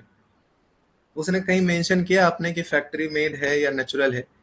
वो बस ये बोला कि पी की फैमिली से होता है, नहीं। अगर कोई एक भी सोयाबीन उसकी फैमिली से है तो स्टेटमेंट करेक्ट है। वो ऑल नहीं लगाया ना, उसने ये नहीं पूछा कि ऑल सोयाबीन। ऐसे भी तो पूछ सकता था ना, तब वो गलत हो जाता है स्टेटमेंट। वो सोयाबीन बस हमें सीधे बताना है कि आपके भाई लगते हैं नहीं लगते, सारे भाई लगते हैं, ओनली भाई लगते हैं, ये सब नहीं पूछा उसने। भाई लगते हैं या नहीं लगते, उसने सिंपली पूछा। मौसी का लड़का, बुआ का लड़का, ये सब नहीं पूछा, चाचा का लड़का। तो चीजें आपको समझना है, अपने हिसाब से अगला स्टेप नहीं जाना है, चीजों को लिमिटेड रखना है जितनी वो चीजें बता रहा है। Insect, maximum nature, insect, insect से इंसेक्ट लग रहा है। फ्रॉक शॉपर बिल्कुल सही। इंसेक्ट, वो ऊपर वाला थोड़ा इंक्लाइन करवा दिया, ठीक है। मैं इस वाले क्वेश्चन में फिश टिक करके आया हूँ। मतलब ठीक है, हो जाता है, बट फिश पूछ रखा था, गोल्डन माशिर पूछ लिया था 23-22 में आई थिंक। डूएबल, हॉपर से सी लगाया। इंसेक्ट तो मेजोरिटी जो है अंडरस्टूड। देखो मैं आपको इनसे इसलिए वोटिंग करवाता हूँ ना, ताकि आपको एक ब्रॉड माइंड पता चले, आप अपने आप को एसेस कर पाओ कि जो आप कर रहे हो वो लोग भी सोच रहे हैं, या जो आपने नहीं किया वो लोग नहीं गलत कर रहे हैं, गलत कर रहे हैं। अभी बहुत सारे ऐसे सवाल आएंगे जो लोग सच में गलत कर रहे हैं, आप भी कर रहे हो, वो भी कर रहे हैं। तो परेशान नहीं होना है, आपको एक वैलिडेशन मिल जाएगा। इसीलिए लाइव बुलवाता हूँ, लाइव में चैट वैट सब पता चल जाता है, चीजें दिख जाती हैं, थोड़ा इंटरेक्शन हो जाता है कि हाँ सामने भी कोई है, मैं भी हूँ।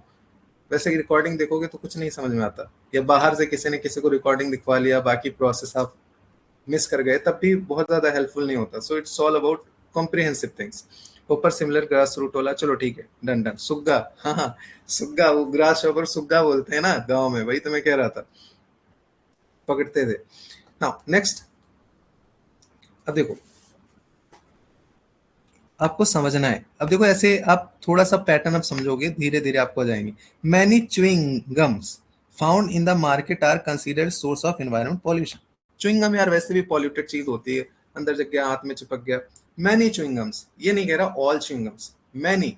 अब इतने सारे च्युइंग गम है, सकलक बूम बूम है, ये है सेंटर फ्रेश है, सेंटर फ्रूट है, अलग अलग चीजें होती है, उसमें बहुत सारे ऐसे होंगे जो एनवायरमेंट पॉल्यूशन के लिए होंगे। बिल्कुल सही बात है, इसको अगेंस्ट नहीं जा सकते। फिर कह रहा है many chewing gum contain plastic as a gum base. हो सकता है यार, मतलब प्लास्टिक भी इतनी वैरायटी की होती है, micro plastic, nano plastic, macro plastic, उसमें भी अलग अलग फॉर्म होते हैं, ये फलाना ये ढिमका, कुछ भी होगा। प्लास्टिक तो बहुत बड़ा वर्ड हो गया, बिल्कुल हो सकता है। तो यहाँ बिकॉज अगर लगाएंगे तो एनवायरमेंट पॉल्यूटेड इसलिए क्योंकि उसमें प्लास्टिक पाया जाता होगा किसी टाइप का। सेट हो रहा है, दोनों सेट हो गया, हमने सेट कर दिया। एक क्वेश्चन ये सही हो गया। इसमें क्या सोचना है, क्या पढ़ना है इसमें? इसमें कौन सा आपको च्युइंगम का कोर्स थोड़ी ना करके आना है, बेसिक कॉमन सेंस। तो चीजों को आपको समझना है। कैसे बहुत सारे लोग इसको स्किप ही कर देंगे, उनको लगेगा मुझे च्युइंगम के बारे में क्या पता। ऐसे अगर आप करोगे तो फंस जाओगे फिर। इसीलिए तो हम पीवाईक्यूज करा रहे हैं ना, इसीलिए आपको मैं इतना डिटेल में हर एक चीज समझाने की कोशिश कर रहा हूँ, हर चीज को एक्सपैंड कर रहा हूँ। कि भले हो सकता है किसी का पेशेंस खराब हो जाए कि अरे इतना ज्यादा ये वो, लेकिन मैं करूंगा फिर भी, क्योंकि हर एक स्टूडेंट को समझ में आना चाहिए। अब देखो ये सवाल पूछा, ये बहुत ही खतरनाक सवाल है, जो मैं कहता हूँ ना 10 स्किप करना है, भाई मैं तो कहता हूँ कर ही दो, ऐसे सवाल को स्किप कर दो। कोई इसमें समझ नहीं आ रहा है। मेडागास्कर में बोनोबो, animal found it's natural habitat. Indonesia elk, नाम ही नहीं सुना।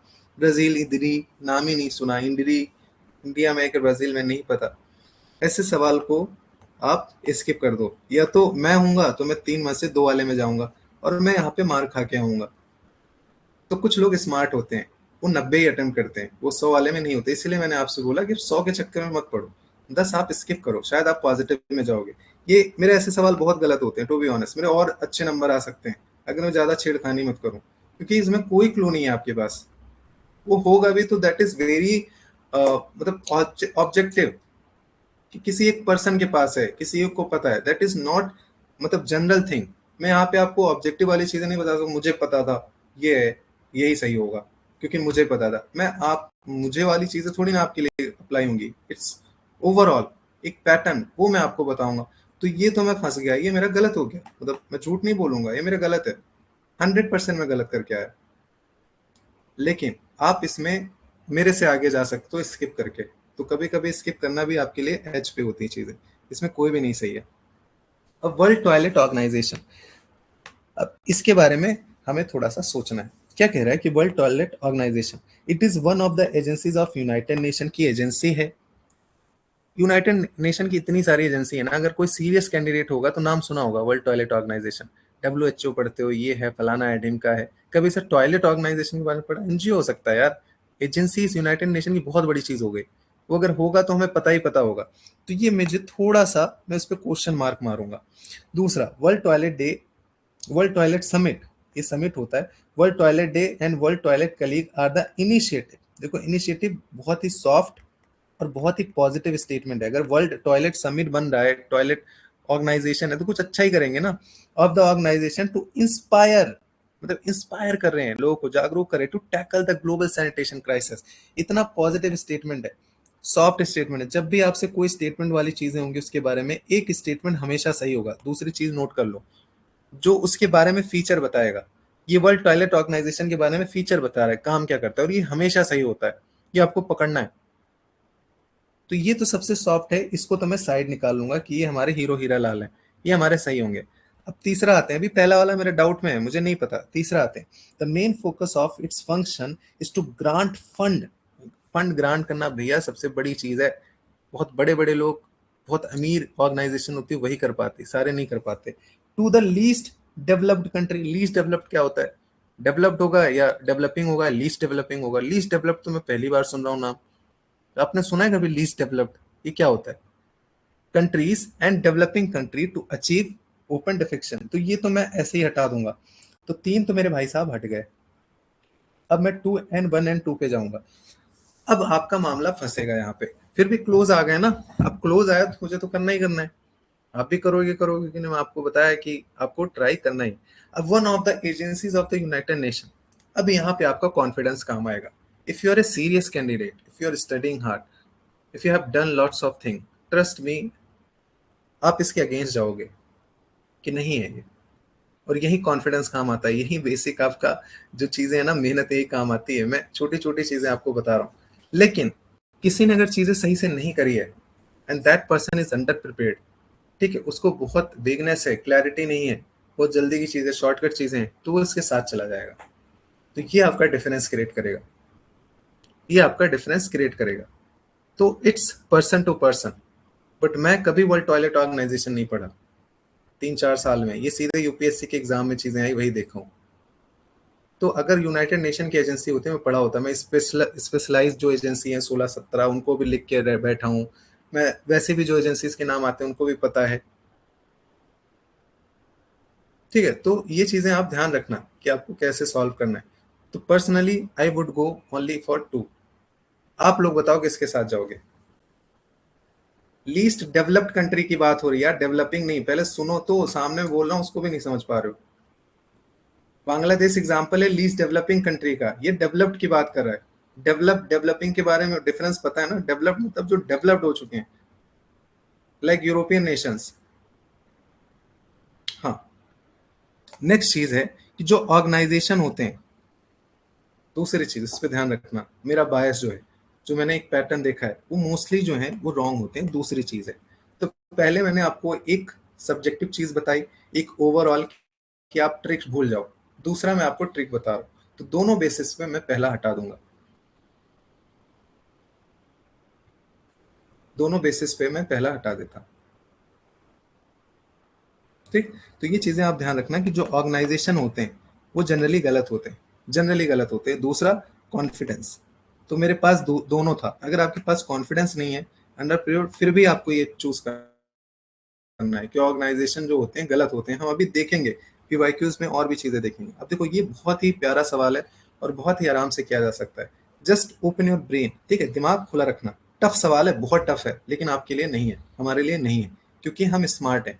हम स्मार्टनेस से चीजों को सोचते हैं, हम स्टेप वाइज चलते हैं, हम सीधे जंप नहीं कर जाते, हर एक स्टेटमेंट को अलग अलग नहीं देखते, हम इंटीग्रेट करते हैं, तीनों का एक कॉम्बिनेशन बनाते हैं, एक दूसरे से लड़ाते हैं कि ए और दो में चलो लड़ाई करवाते हैं, कौन जीत रहा है, इसको भगाओ, ये कमजोर है, ठीक है, फिर ऑप्शन में देखते हैं। अभी समझ आएगा। ऑर्गेनाइजेशन के नाम हमेशा गलत होते हैं, क्योंकि उमा जो यूपीएससी के स्टेटमेंट अगर आपको रॉन्ग करना है, यूपीएससी भूल जाओ, तो किसी स्टेटमेंट को आपको रॉन्ग करना है, तो जो फैक्ट वाली चीज है ना, इजीली यू कैन ट्विस्ट। तो कभी ऑर्गेनाइजेशन के नाम है कि इसका इनिशिएटिव है या ये इसके अंडर है, जनरली गलत होता है, क्योंकि it is very easy to make things wrong here. जैसे यहाँ पे चीजें रॉन्ग करना ज्यादा आसान है एज कम्पेयर टू दिस, क्योंकि बड़ा स्टेटमेंट है, ये सब्जेक्टिव चीज है, एक बड़ा ब्रॉड ऑब्जेक्टिव आपको बता रहा है, ये फैक्ट है, फैक्ट को इजीली ट्विस्ट किया जा सकता है। अभी जब हम पीवाईक्यूज करेंगे ना, 23 के, 22 के, 20 के, इतनी बार ये चीजें आपको मिलेंगी कि आप फिर सवाल ही नहीं पूछोगे। आपके सामने एविडेंस रहेगा, ऐसा नहीं कि बस करके भाग गए, निकल गए। It's very tough to defend all 100 questions, इसीलिए मैं प्रैक्टिकली चीजें कराता हूँ।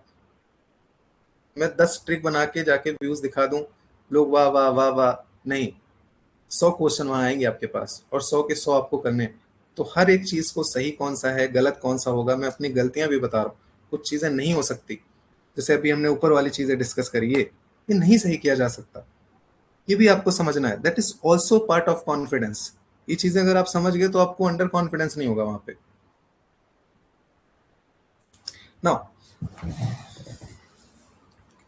consider the following statement: lion do not have a particular breeding season। Lion के यार जनरली किसी के भी कोई पर्टिकुलर ब्रीडिंग सीजन नहीं होते, इंसानों के नहीं होते। मतलब ऐसा थोड़ी ना नवंबर में ही ब्रीडिंग होगी, ये कोई वो एनिमल वाला वो सॉरी कोई प्लांट प्लांट थोड़ी ना है कि अलग इसी टाइम होगा। जानवर है यार, मतलब इंसान भी एक जानवर ही है। तो ऐसे कोई महीना फिक्स नहीं होता किसी महीने में ब्रीडिंग होगी, है ना, कॉमन सेंस की बात है। पहला हम ऐसे क्वेश्चन, गाय भैंस होती है गांव में, देखा होगा, कोई ऐसे फिक्स नहीं है, कुछ भी एक फिक्स पैटर्न नहीं होता है। Unlike most other big cat, cheetah do not roar? Question mark. तीसरा, unlike male lion, male leopard do not proclaim their territory by scent marking? Question mark. अब हम यहाँ पे एक एक करके चेक करते हैं। पहले कह रहे हैं lion do not have a particular breeding season। ये गलत कर सकते हैं हम कि नहीं नहीं नवंबर में ही होता है, मैंने पढ़ा है आपने, नहीं पढ़ा है, कहीं नहीं पढ़ा है, किसी ने पढ़ा नहीं है। और ये मतलब इन जनरली अगर हम देखें तो किसी का ब्रीडिंग सीजन नहीं बना सकते पर्टिकुलरली। तो ये स्टेटमेंट सही है, कह रहे डू नॉट, नहीं होता कोई पर्टिकुलर। तो ये जनरली मेरे हिसाब से भी सही है। अभी मैं दूसरे राउंड में आया। Unlike most other big cat, cheetah do not roar. चीता तो इंडिया में आया था यार, रिलोकेट हुआ था, उसके बहुत सारे वीडियोस बने थे, उसके बच्चों के वीडियोस बनते थे। कभी ऐसे सुना गुर्राते हुए कि ये देखो चीता कैसे गुर्रा रहा है? लॉयन का सुना, बाकी सबका सुना, चीता का तो ऐसे नहीं सुना। कुछ नहीं, आगे देखते हैं। Unlike male lion, male leopard do not to claim their territory by scent marking. अभी हम कैसे बताएंगे ये चीजें, कैसे बताएंगे? अब इसमें 3 फैक्ट हैं और बहुत एक्सट्रीम एक्सट्रीम वर्ड है, तो डी तो नहीं होगा यहाँ पे। देखो असेसमेंट में आपको बता रहा हूँ, वहां हमने ऊपर क्या देखा था, सब्जेक्टिव चीज थी, ब्रॉड स्टेटमेंट थे, यहाँ पे तीनों एकदम बेसिक नैरो फैक्ट है। तो डी तो नहीं होने वाला, एक तो गलत होगा, क्योंकि ये हम अभी सीखेंगे जो 10 12 15 साल के करेंगे। तो देखो कैसे हम क्वेश्चन टू क्वेश्चन चीजों को एसेस कर रहे हैं, हम कोई पैटर्न वैसा वाला नहीं बना रहे, ट्रिक वाला। हम स्मार्टनेस पे फोकस कर रहे हैं, हम चीजों को एनालाइज कर रहे हैं, हम ऑन द स्पॉट क्वेश्चन के बेसिस पे डिसाइड कर रहे हैं, क्योंकि हम चीजों को इंटरनलाइज कर रहे हैं। तो यहाँ पे तीनों फैक्ट है, तो ये तो मैं हटा दूंगा। पहला वाला अगर तीनों में मैं टेस्ट करूं, तो पहला तो मेरे हिसाब से ज्यादा चांसेस है सही होने के, क्योंकि काफी ब्रॉड है। तो पहला तो सही हो जाएगा मेरे हिसाब से, तो ये भी मैं काट दूंगा। अब मैं फंसा 1 2 और 1 3 में। तो एक तो हमारा कॉमन हो रहा है, अब 2 और 3 में चलो आपस में कुश्ती कराते हैं। थोड़ा सा टाइम ले रहा हूँ इस क्वेश्चन में ताकि आप समझो। Unlike most other big cats, cheetah do not roar. या unlike male lion, male leopard do not proclaim their territory by scent mark? कैसे हम इसको जज करेंगे, कैसे डिसाइड करेंगे? अब बताओ इसमें से कौन, आप किसके साथ जाना चाहोगे? आप लोग बताओ।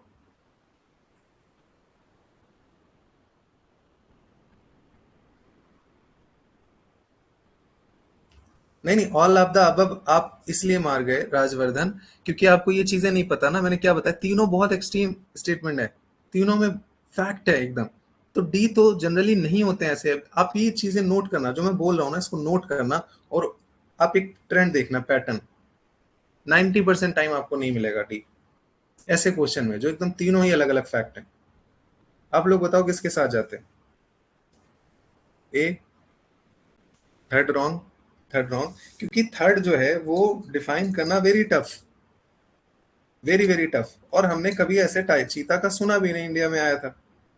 तो मेरा जो बायसनेस है, मुझे पता नहीं है, लेकिन मेरा बायसनेस 1 और 2 की तरफ होगा, and that is actual correct. देखो आप लोगों में से जनरली सारे 1 2 1 2 जा रहे हो, तो जिनका दिमाग इधर उधर जा रहा है, जस्ट अंडरस्टैंड कि मे बी आप थोड़ा सा ओवर थिंक कर रहे हो। वो चीजें आपकी धीरे धीरे आ जाएंगी। हाँ, आकृति दैट इज डिफरेंट थिंग। वो तो किताब में था ही, नो, वो विजन के मैगजीन में भी था, PT 65 में भी था। मैं उस बेसिस पे बात कर रहा हूँ कि लेट्स से हमने पढ़ा ही नहीं है। एक जनरल अवेयरनेस ना, GS पेपर है जनरल अवेयरनेस वाली, तो वीडियो में भी कभी हमने रोल करते नहीं सुना। बहुत सारे वीडियोस देखे यार, चीता के न्यूज पे दिखाते रहते थे, उसको फॉलो अप रखते रहते, बच्चा हुआ, ये मर गया, ये घूम रहा है, ये पलट रहा है, कुश्ती लड़ रहे हैं, कितने उसके वीडियोस आते थे। आज तक वाले तो दिखाते रहते थे। Exactly exactly. अरे यू आर राइट एग्जैक्टली। तो वो चीजें आपको थोड़ा सा ध्यान रखनी है। तो मैं ये नहीं कह रहा हूँ कि आप हर एक सवाल सही करो, मैं एक पैटर्न बता रहा हूँ। हो सकता है इसमें मेरे भी गलत हो सकते थे, हो सकता है मेरे गलत हो जाए, लेकिन अगर आपको एक पैटर्न पता है, अगर एक ब्रॉड आइडिया है, तो गलत करते भी, गलत गिरते पड़ते भी आप बहुत आगे रहोगे और लोगों से। तो चीज़ों को 100% सही करने पे मत जाओ, चीज़ों को रिलेटिवली बेहतर करने पे जाओ।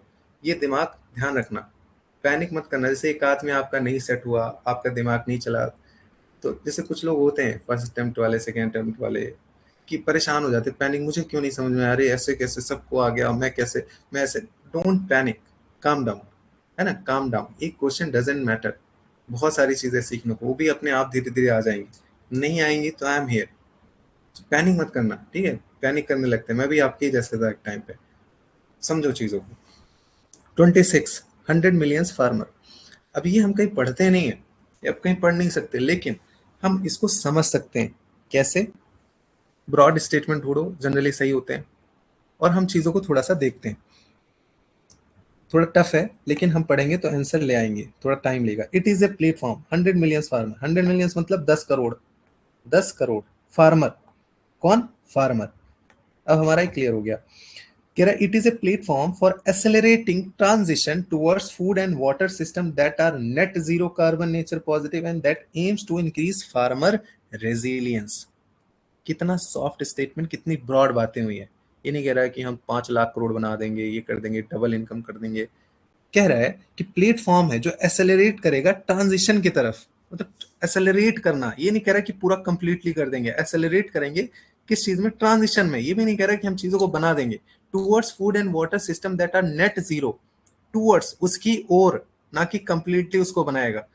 कार्बन नेचर पॉजिटिव, और हम इन्वायरमेंट के बारे में डिस्कशन करते भी रहते हैं, that aims to increase farmer resilience, 100 millions farmer. चलो, अभी तक मुझे कोई ऐसी दिक्कत नहीं लग रही स्टेटमेंट में। दूसरा पढ़ते हैं। It is a international alliance, international alliance and a network of individual and farming organization, individual farming organization interested to supporting and strengthen the development of organic animal husbandry, organic animal husbandry। अब दोनों में अगर आप लड़ाओ, आपस में competition कराओ, हम सीधे वहीं से लड़ाना शुरू कर देंगे, हम चारों नहीं देखेंगे अभी। 100% मैं श्योर हूँ कि 99% लोग इसके साथ जाओगे, क्योंकि बहुत ही सॉफ्ट है, बहुत ही वाइड है, और अचीव करने वाली चीजें हैं। ऑर्गेनिक एनिमल हस्बेंड्री में 10 करोड़ फार्मर, और ये कह रहा है कि इंटरनेशनल अलायंस है, कभी नाम भी नहीं सुना। Network of individual farming organization, individual and farming organization 10 crore, थोड़ा सा मुझे नहीं समझ आ रहा है। तीसरा देखते हैं, it is A digital platform fully integrated, fully word, देखो ये एक्सट्रीम वर्ड है, समझना है। अभी पहले और तीसरे में लड़ाएंगे, दूसरे तीसरे में लड़ाएंगे तो इसको तो मैं ऐसे ही बाहर कर दूंगा, इसके सामने ही बाहर कर दूंगा, इसके तो दूर की बात है। with service provide and build on blockchain that leaves buyer seller and third parties trade fertilizer quickly and securely, तो इसको तो मैं ऐसे ही भगा दूंगा, किसी काम का नहीं है ये। चौथा देखते हैं, it is a platform with the mission of encouraging, ठीक है सॉफ्ट वर्ड मिला, the farmer to form farmer produce organization और agri business consortium, thus facilitating the across the global open market to sell their product। Open market globally की बात कर रहा है, थोड़ा सा समझ नहीं आ रहा है। दूसरी चीज, ये स्पेसिफिकली चला गया फॉर्म फार्मर फूड ऑर्गेनाइजेशन और एग्रीकल्चर कंसोर्टियम, 10 करोड़, बहुत बड़ी चीज है। अब पहला फिर से पढ़ो आप, पहला फिर से पढ़ो, अगर आप कंफ्यूज हो फिर से पढ़ो। इट इज ए प्लेटफॉर्म, ठीक है, कोई डिजिटल ये वो फलाना डिम का कुछ ऐसे स्पेसिफाई नहीं किया, फॉर एसेलरेटिंग, ठीक है, the transition towards food and water system that are net zero carbon nature positive and that aims to increase farmer resilience. आप बताओ, इतना मैंने चिल्लाया, आप बताओ आपकी क्या फीलिंग आ रही है अभी, ऑनेस्ट होके बताओ। कुछ नहीं मैंने किया, मैं सिर्फ पढ़ा हूं, हर चीज को अच्छे से समझाया हूं। अब बताओ, ए और डी में अगर आप फंस भी गए तो आप किसके साथ जाओगे? मैंने कुछ नहीं किया, सिर्फ आपको एक्सप्लेन किया हूं, ना मुझे पता है ना आपको पता है, लेकिन हम स्टेटमेंट को डिकोड कर रहे हैं। देखो, मेजॉरिटी लोग एक के साथ आ गए, और ये रिस्क लेना है। ऐसे नहीं कि देख लिया 100 मिलियन फार्मर, नाम ही नहीं पता, एकदम पैनिक में हो, जल्दबाजी में हो, एकदम समझ ही नहीं पा रहे हो कौन क्या। काम डाउन, है ना, बहुत सारे सवाल आपके 10-15 सेकंड में हो जाएंगे, बहुत सारे सवाल में 4 मिनट चले जाते हैं। जैसे ये सवाल मेरा 4 मिनट ले लेगा, क्योंकि मैं इसको समझूंगा, एक बारी ऊपर से नीचे तक आऊंगा, फिर देखूंगा किसको मैंने भगाया, एक दो को तो मैं भगा दूंगा वहीं पे, फिर एक दो फंस जाएंगे, फिर उनमें अच्छे से पढ़ूंगा, एक दो तीन बारी पढ़ूंगा, फिर सोचूंगा कि अच्छा ये भी सही, ये भी सही, दो आपस में लड़ेंगे और इक्वली फाइट करेंगे। फिर मेरा पर्सनल चीज आएगा कि इसमें सॉफ्ट सबसे ज्यादा कौन है, इसमें वाइट कौन है, इसमें चीजों को मतलब किसके चांसेस ज्यादा हो सकते हैं।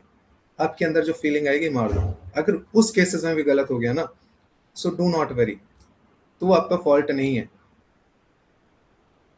और उस पर आपको गिल्ट भी नहीं रखना है। हाँ, क्लाइमेट चेंज हमेशा न्यूज में रहता है, चीजें हैं, बट वी डोंट नो कि कहाँ से है कहाँ से नहीं है, बट थोड़ा सा ही बड़ा है, ब्रॉड है, इसीलिए मैंने चीजें बताई। अब देखो, यहाँ भी आपको चीजें समझना है। Consider following statement, how many above are the consider distributed energy resources, distributed energy resources, distributed, distribute कर रहा है किसको, एनर्जी के रिसोर्सेस को, आर कंसीडर्ड, माने जाते हैं। अब देखते हैं भैया इसमें कौन कौन है। बैटरी स्टोरेज, स्टोर करता है, डिस्ट्रीब्यूट करता है, स्टोर करके वो क्या करेगा, डिस्ट्रीब्यूट तो करेगा नहीं, करेगा कहीं। बायोमास जनरेटर, बायोमास, ठीक है, उसको यूज करेगा, इलेक्ट्रिसिटी जनरेट होगी। फ्यूल सेल, वो भी डिस्ट्रीब्यूट करेगा। रूफ टॉप सोलर वोल्टेज, अब अगर मान लो आपने इसको माना, इसको नहीं माना, तो बोलेगा क्यों, मेरे बड़े बड़े दांत निकले हैं, क्या दिक्कत है मेरे में। अगर रूफ टॉप ले रहे हो तो फ्यूल सेल में क्या दिक्कत है, चारों सिमिलर ही है ना, हम इसके अगेंस्ट कैसे जा सकते हैं आप बताओ, किस बेसिस पे हम इसमें दिमाग लगाएंगे, मेरे पास तो नहीं है। या तो चारों ही गलत मान लो या चारों सही मान लो।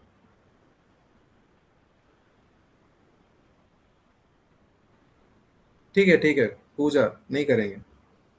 ठीक है, हाईलाइट इसलिए कर देता हूँ थोड़ा सा, ताकि अभी जब पीडीएफ शेयर करूंगा ना, तो आपको दिक्कत ना हो। नहीं तो बाद में क्या होता है कि फिर वो बाद में हाईलाइट नहीं होता, आंसर हाईलाइट करते नहीं बनता है, मुझे तो पता ही रहता है। मैं नहीं करूंगा, कोई इशू नहीं है, बट वही पीडीएफ में जाएगा, आप कंफ्यूज हो जाओगे, जब रिवीजन करने जाओगे ना तो आपको समझ नहीं आएगा इसमें कौन सा सही था कौन सा गलत था। Do not worry about the answer, आपको यहाँ सॉल्व करने की जरूरत नहीं है। मैं तो आई वुड रिकमेंड कि आप पहले से ही सॉल्व करके आओ। आप जैसे, पता है ना कि आज 1 से 50 सवाल होगा 24 का, कल 50 से 100 सवाल होगा 24 का, तो आप पहले से ही सॉल्व करके आओ, ताकि आपको पता हो कि आपने क्या गलतियां करी, आपने कैसे सोचा था, तो आपको यहाँ पे काउंटर मिलेगा, रेदर कि यहाँ पे आप चीजों को मतलब वो करवाओ कि यहाँ पे आंसर मत लिखो। आई वुड से कि आप खुद से करके आओ, क्योंकि पीडीएफ शेयर होगा तो हमेशा के लिए आपके लिए फायदा होगा, नहीं बाद में कोई फिर आंसर पे लगाने नहीं जाएगा।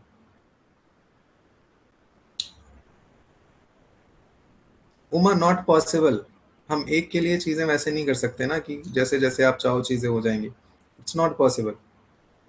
एक ही पीडीएफ जाएगा, उसमें कंफ्यूजन होता है, फिर 50 लोग और सवाल डाउट क्रिएट करेंगे। यू डोंट नो कि लोग कितने ज्यादा परेशान रहते हैं चीजों को लेकर, छोटी छोटी, फिर वो उसमें 4 सवाल करेंगे, सर ये वाला सही है कि ये वाला था, इसमें तो ये है, इसमें तो वो है। सो चीजों को थोड़ा आसान बनाते हैं, टफ नहीं। ठीक है, मैं नहीं करूंगा नरेंद्र, कल से मैं नहीं करूंगा, हाईलाइट नहीं करूंगा। लास्ट टाइम मैंने किया था, कहीं नहीं किया था, तो बहुत सारे लोगों ने बोला था कि सर वो आंसर नहीं पता होता, बाद में दिक्कत होती है कि आंसर फिर चेक करना यूपीएससी के उस पर। इसीलिए मैंने इस बार ही सोचा था, but will do, no issues now. तो ये आपके चारों सही होंगे, ये समझ आया कैसे सोचा आपने? सेट ए ही होते हैं मोस्टली ऋषभ, नरेंद्र। नहीं नहीं, अब सत्यम, आधे लोग कह रहे हो करो हाईलाइट, आधे लोग कह रहे हो नहीं करो, किसकी सुनूं मैं? दोनों में कर नहीं सकता। आप इसके आंसर पे आओ।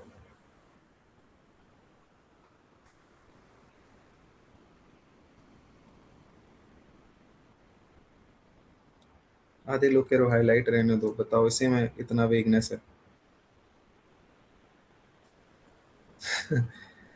Don't change any pattern now poll. Sir कर दीजिए हाईलाइट, सर हाईलाइट रहने दो। मुझे मत कंफ्यूज करो यार, या तो फिर मेरे डिस्क्रिप्शन पे काम करने दिया करो। आप खुद से सॉल्व करके आओ, आई आई वुड से कि खुद से सॉल्व करके आओ ना यार। मतलब आप यहाँ के भरोसे क्यों बैठे हो कि मुझे इसी पीडीएफ से सारी चीजें समझना? आप खुद से सॉल्व करो, आपका खुद का पेपर है यूपीएससी में। सेट ऑलमोस्ट सारे सेट ही हैं, हम यहाँ पे डिस्कस करेंगे। और यूपीएससी के उस पर साइट पे पड़ा हुआ है, जस्ट सॉल्व इट। आपको तो वहाँ आंसर नहीं पता होगा ना, फिर आंसर भी आप चेक कर लेना, फिर हम यहाँ डिस्कस करेंगे, आपकी चीजें और बेहतर हो जाएंगी।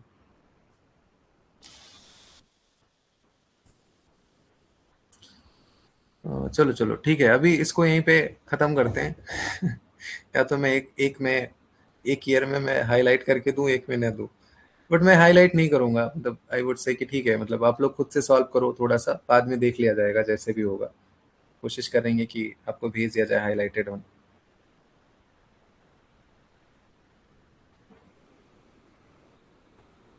ठीक है, चलो।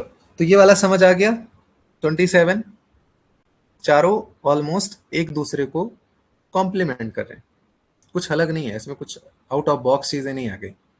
चारों अगर एक है तो दूसरा भी होगा, दूसरा तीसरा भी होगा, तीसरा चौथा भी होगा। Distribute energy resources.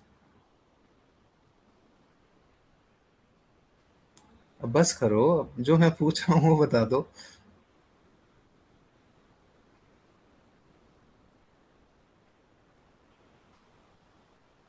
आ रही मेरी आवाज?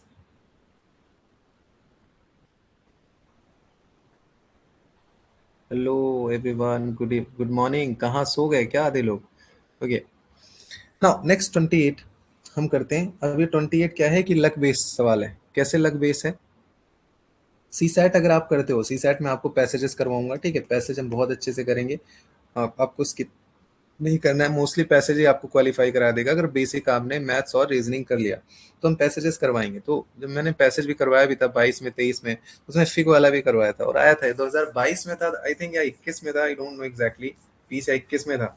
और फिग ट्री के बारे में कुछ पूछा था कि मतलब कुछ चिड़िया आती है वहां पे, होता है पॉलिनेशन होता है एंड ऑल, तो उसी से रिलेटेड था।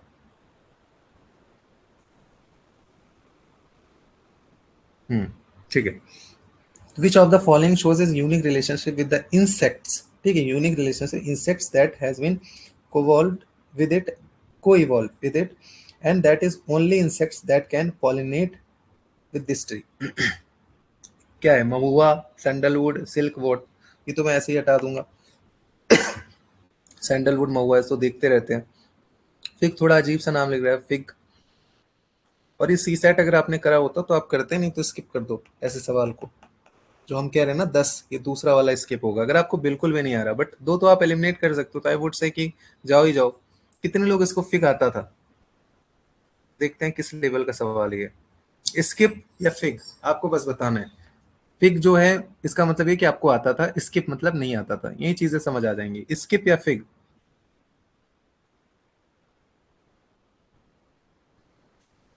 Fig. Okay Harsh, fig. Skip skip skip skip skip. Fake fake odd me out technique, skip, इसमें आउट का लगाओगे मतलब skip skip, it's mean tough, ठीक है। तो सी सैट अगर जिसने क्या होता है, जो थोड़े से वेटरन होते हैं, पहले अटेम्प्ट अटेम्प्ट दे रखे हैं 2-4 साल से, तो उनको आइडिया रहता है कि हाँ मैंने सी सैट में लगाया था। तो ये मैंने बोला कि लक बेस्ड सवाल है। तो चलो ठीक है, राजवर्धन के लिए इजी है, कुछ लोग स्किप कर रहे हैं। सिल्क पर जाता, हाँ एग्जाम्पल में कभी पढ़ा था। ओके, तो वही है, पर्सनली अगर किसी को पता है, जैसे मुझे सी सैट की वजह से पता है, या किसी ने पढ़ रखा है, नहीं तो जनरली अगर आपको नहीं आ रहा है तो स्किप कर देना। 29, अब ये बहुत इजी सवाल था, मैंने लोगों से बताया भी था, लोग आके सॉल्व भी किए थे। 22-23 वाले जब पीवाईक्यू मैंने करवाया था, तो वहाँ चीजें बताई थी कि दिमाग नहीं चलाना है। How many of the above have poisonous species among them all, किसमें पॉइजन होता है। तो मैंने बताया था कि दिमाग मत चलाया करो। बहुत सारे लोग कहेंगे कि अरे यार बटरफ्लाई कैसे, तो इतनी सुंदर सी होती है और कैसे वो जहरीली हो सकती है। भाई नहीं पता, अरुणाचल चले जाओ, वहां पे इतनी खतरनाक खतरनाक चीज। मैं अरुणाचल था, मैं तो डर गया भाई। आप मतलब रूम में रहते हो, चारों तरफ से लॉक रखते हो, फिर भी इतनी सारी चीजें आ जाती हैं अंदर। खाना खा चावल में, दाल में, हर जगह। आप नहीं बता सकते कि इसमें मतलब पॉइजनस है या नहीं है। फिश होती है यार, वो सींग ही एक आती है, तालाब में होता है। हम लोग ऐसे नहाने जाते थे गांव में, तो काट लेती थी, रोते रहते थे पूरे दिन में। तो बहुत सारी मछलियां होती हैं यार, किसी में करंट होती है, किसी में पॉइजन होते हैं, बहुत सारी चीजें। फ्रॉक्स में बिल्कुल हो सकता है, उसमें भी आप इतनी वैरायटी है फ्रॉक्स की, आपने कोई रिसर्च करके थोड़ी ना रखा है कि इस फ्रॉक में है इसमें नहीं है। वो एक में भी होगा तो ये आंसर सही हो जाएगा। बटरफ्लाई, इतनी वैरायटी है बटरफ्लाईज की इंडिया में, वर्ल्ड में, ये कोई स्पेसिफिक नहीं है। कोई एक ने काटा, और किस लेवल का पॉइजन है, छोटा बड़ा, ये भी नहीं पूछा है। तो सही हो सकता है। तो ऐसे सवाल में आपको दिमाग नहीं लगाना है, मैंने आपको एक आर्गूमेंट दिया, ताकि जो भी आपकी ओवर थिंकिंग हो रही चीजें आपको समझ में आ जाए। अंडरस्टूड। तो ऐसे सवाल पे बहुत ज्यादा छेड़ना मत, सीधे चले जाओ। ऐसे नन वाला आता है, ऑल वाला आता है, सारी चीजें हम डिस्कस करेंगे, इजी वन। फिर कह रहा है how many above trees are actually native to India. ये जो नेटिव वाले सवाल है ना, हर साल एक पूछते ही रहते हैं कुछ ना कुछ। इसमें आपको थोड़ा सा ध्यान रखना है। जैसे अगर मुझे इसे सॉल्व करना हो, तो रेड सैंडल, लाल चंदन इंडिया में सबसे ज्यादा फेमस है, और ये इंडिया का ही नेटिव है ना। पुष्पा मूवी आप लोग देखते हो, सारी चीजें। तो इसको तो मैं नहीं नेटिव मानू, मतलब इसको तो मैं नेटिव ही मानूंगा कि इंडिया में, तो नन तो आपका हट जाएगा। फिर इसमें कैशू जो है, ये नहीं है नेटिव। ये आपका साउथ अमेरिका से, आई थिंक, मतलब हम स्पेक्ट्रम में भी पढ़ते रहते हैं ना, कुछ पोर्टुगीज आए थे तो क्या लेके आए थे, पपाया वपाया मैक्सिको से आया था। ये सारी चीजें आप स्पेक्ट्रम में पढ़ते हो, तो इनडायरेक्टली वाला आपका यूज होगा। फिर अगर आपको लगता है कि एक दो में, मतलब आई एम श्योर, अगर थोड़ा सा आप स्पेक्ट्रम वगैरह करते हो, तो या तो आप ओनली वन जाओगे, ओनली टू जाओगे, ऑल थ्री भी नहीं जाओगे, क्योंकि तीनों फैक्ट है। पपाया और कैशू दोनों थोड़ा सा ट्रिकी सवाल है। रेड सैंडर चलो एक बार मान भी लो, तो आप टू में फंसोगे, एन बी में। तो आई वुड से, अगर आप दो दो में फंस रहे हो, 10 क्वेश्चन ऐसे आ गए, तो अटेम्प्टेड।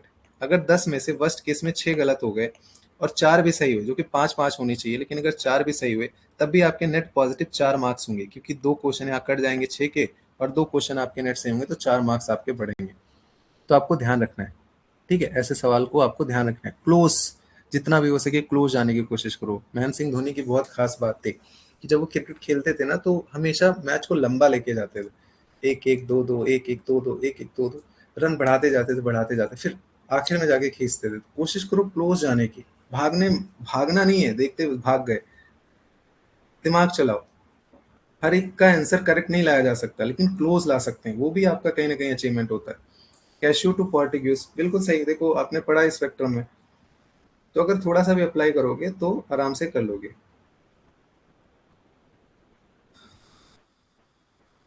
नाउ फिर कह रहा है with reference to the radio isotope thermo electric generator consider the following statement. अभी न्यूज में था, कुछ स्पेस क्राफ्ट वगैरह में यूज करने के लिए बनाया जा रहा था, radio isotopic thermo electricity generator, RTGS और मिनिएचर फिजन रिएक्टर। अब देखो इसमें क्या है, मेन फोकस किस पे चला गया, फिजन या फ्यूजन। हमें पता है दो ही चीज की होती है, फैक्ट हो गया। अब it is very easy to twist for UPSC, है ना। हो सकता है इसमें फ्यूजन हो सकता है फ्यूजन हो, तो फैक्ट है। तो ये चीजें वीक हो गई, ये हमारा वीक स्टॉक हो गया।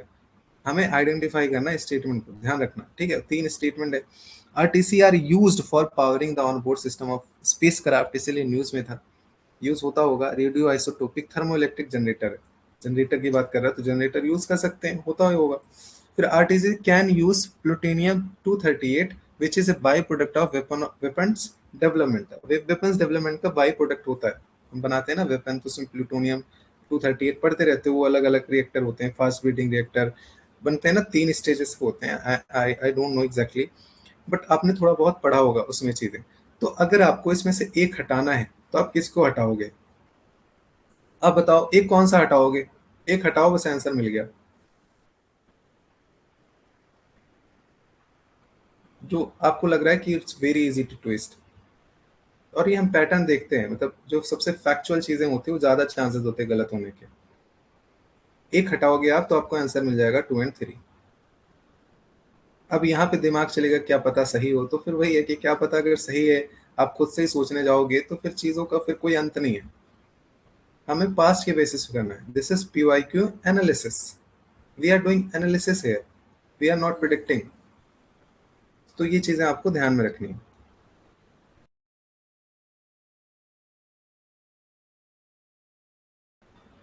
हाँ, नाउ नेक्स्ट 32। आप लोग बोर तो नहीं हो गए? 2 घंटे हो गए, आज थोड़ा हमने सेशन काफी चीजें डिस्कस कर ली। कल करें इसको आगे से, क्योंकि 2 घंटे का लेक्चर हो गया, अब आप लोग भी 11 बज गए होंगे। नहीं नहीं, कल ही करते हैं इसको। कल 70 क्वेश्चन हो जाएगा 2 घंटे में। वो थोड़ा एक दो सेशन अभी लंबा जाएगा क्योंकि बहुत चीजें समझानी होती हैं।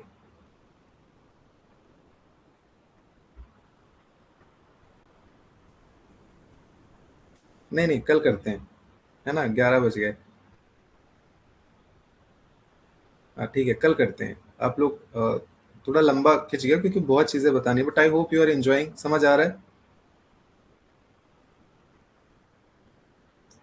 समझ आ रहा है? Okay okay. हाँ, थोड़ा टाइम लेगा, हो सकता है 4 4 घंटे का एक एक आपका PYQ एनालिसिस हो जाए, बट वर्थ इट होता है।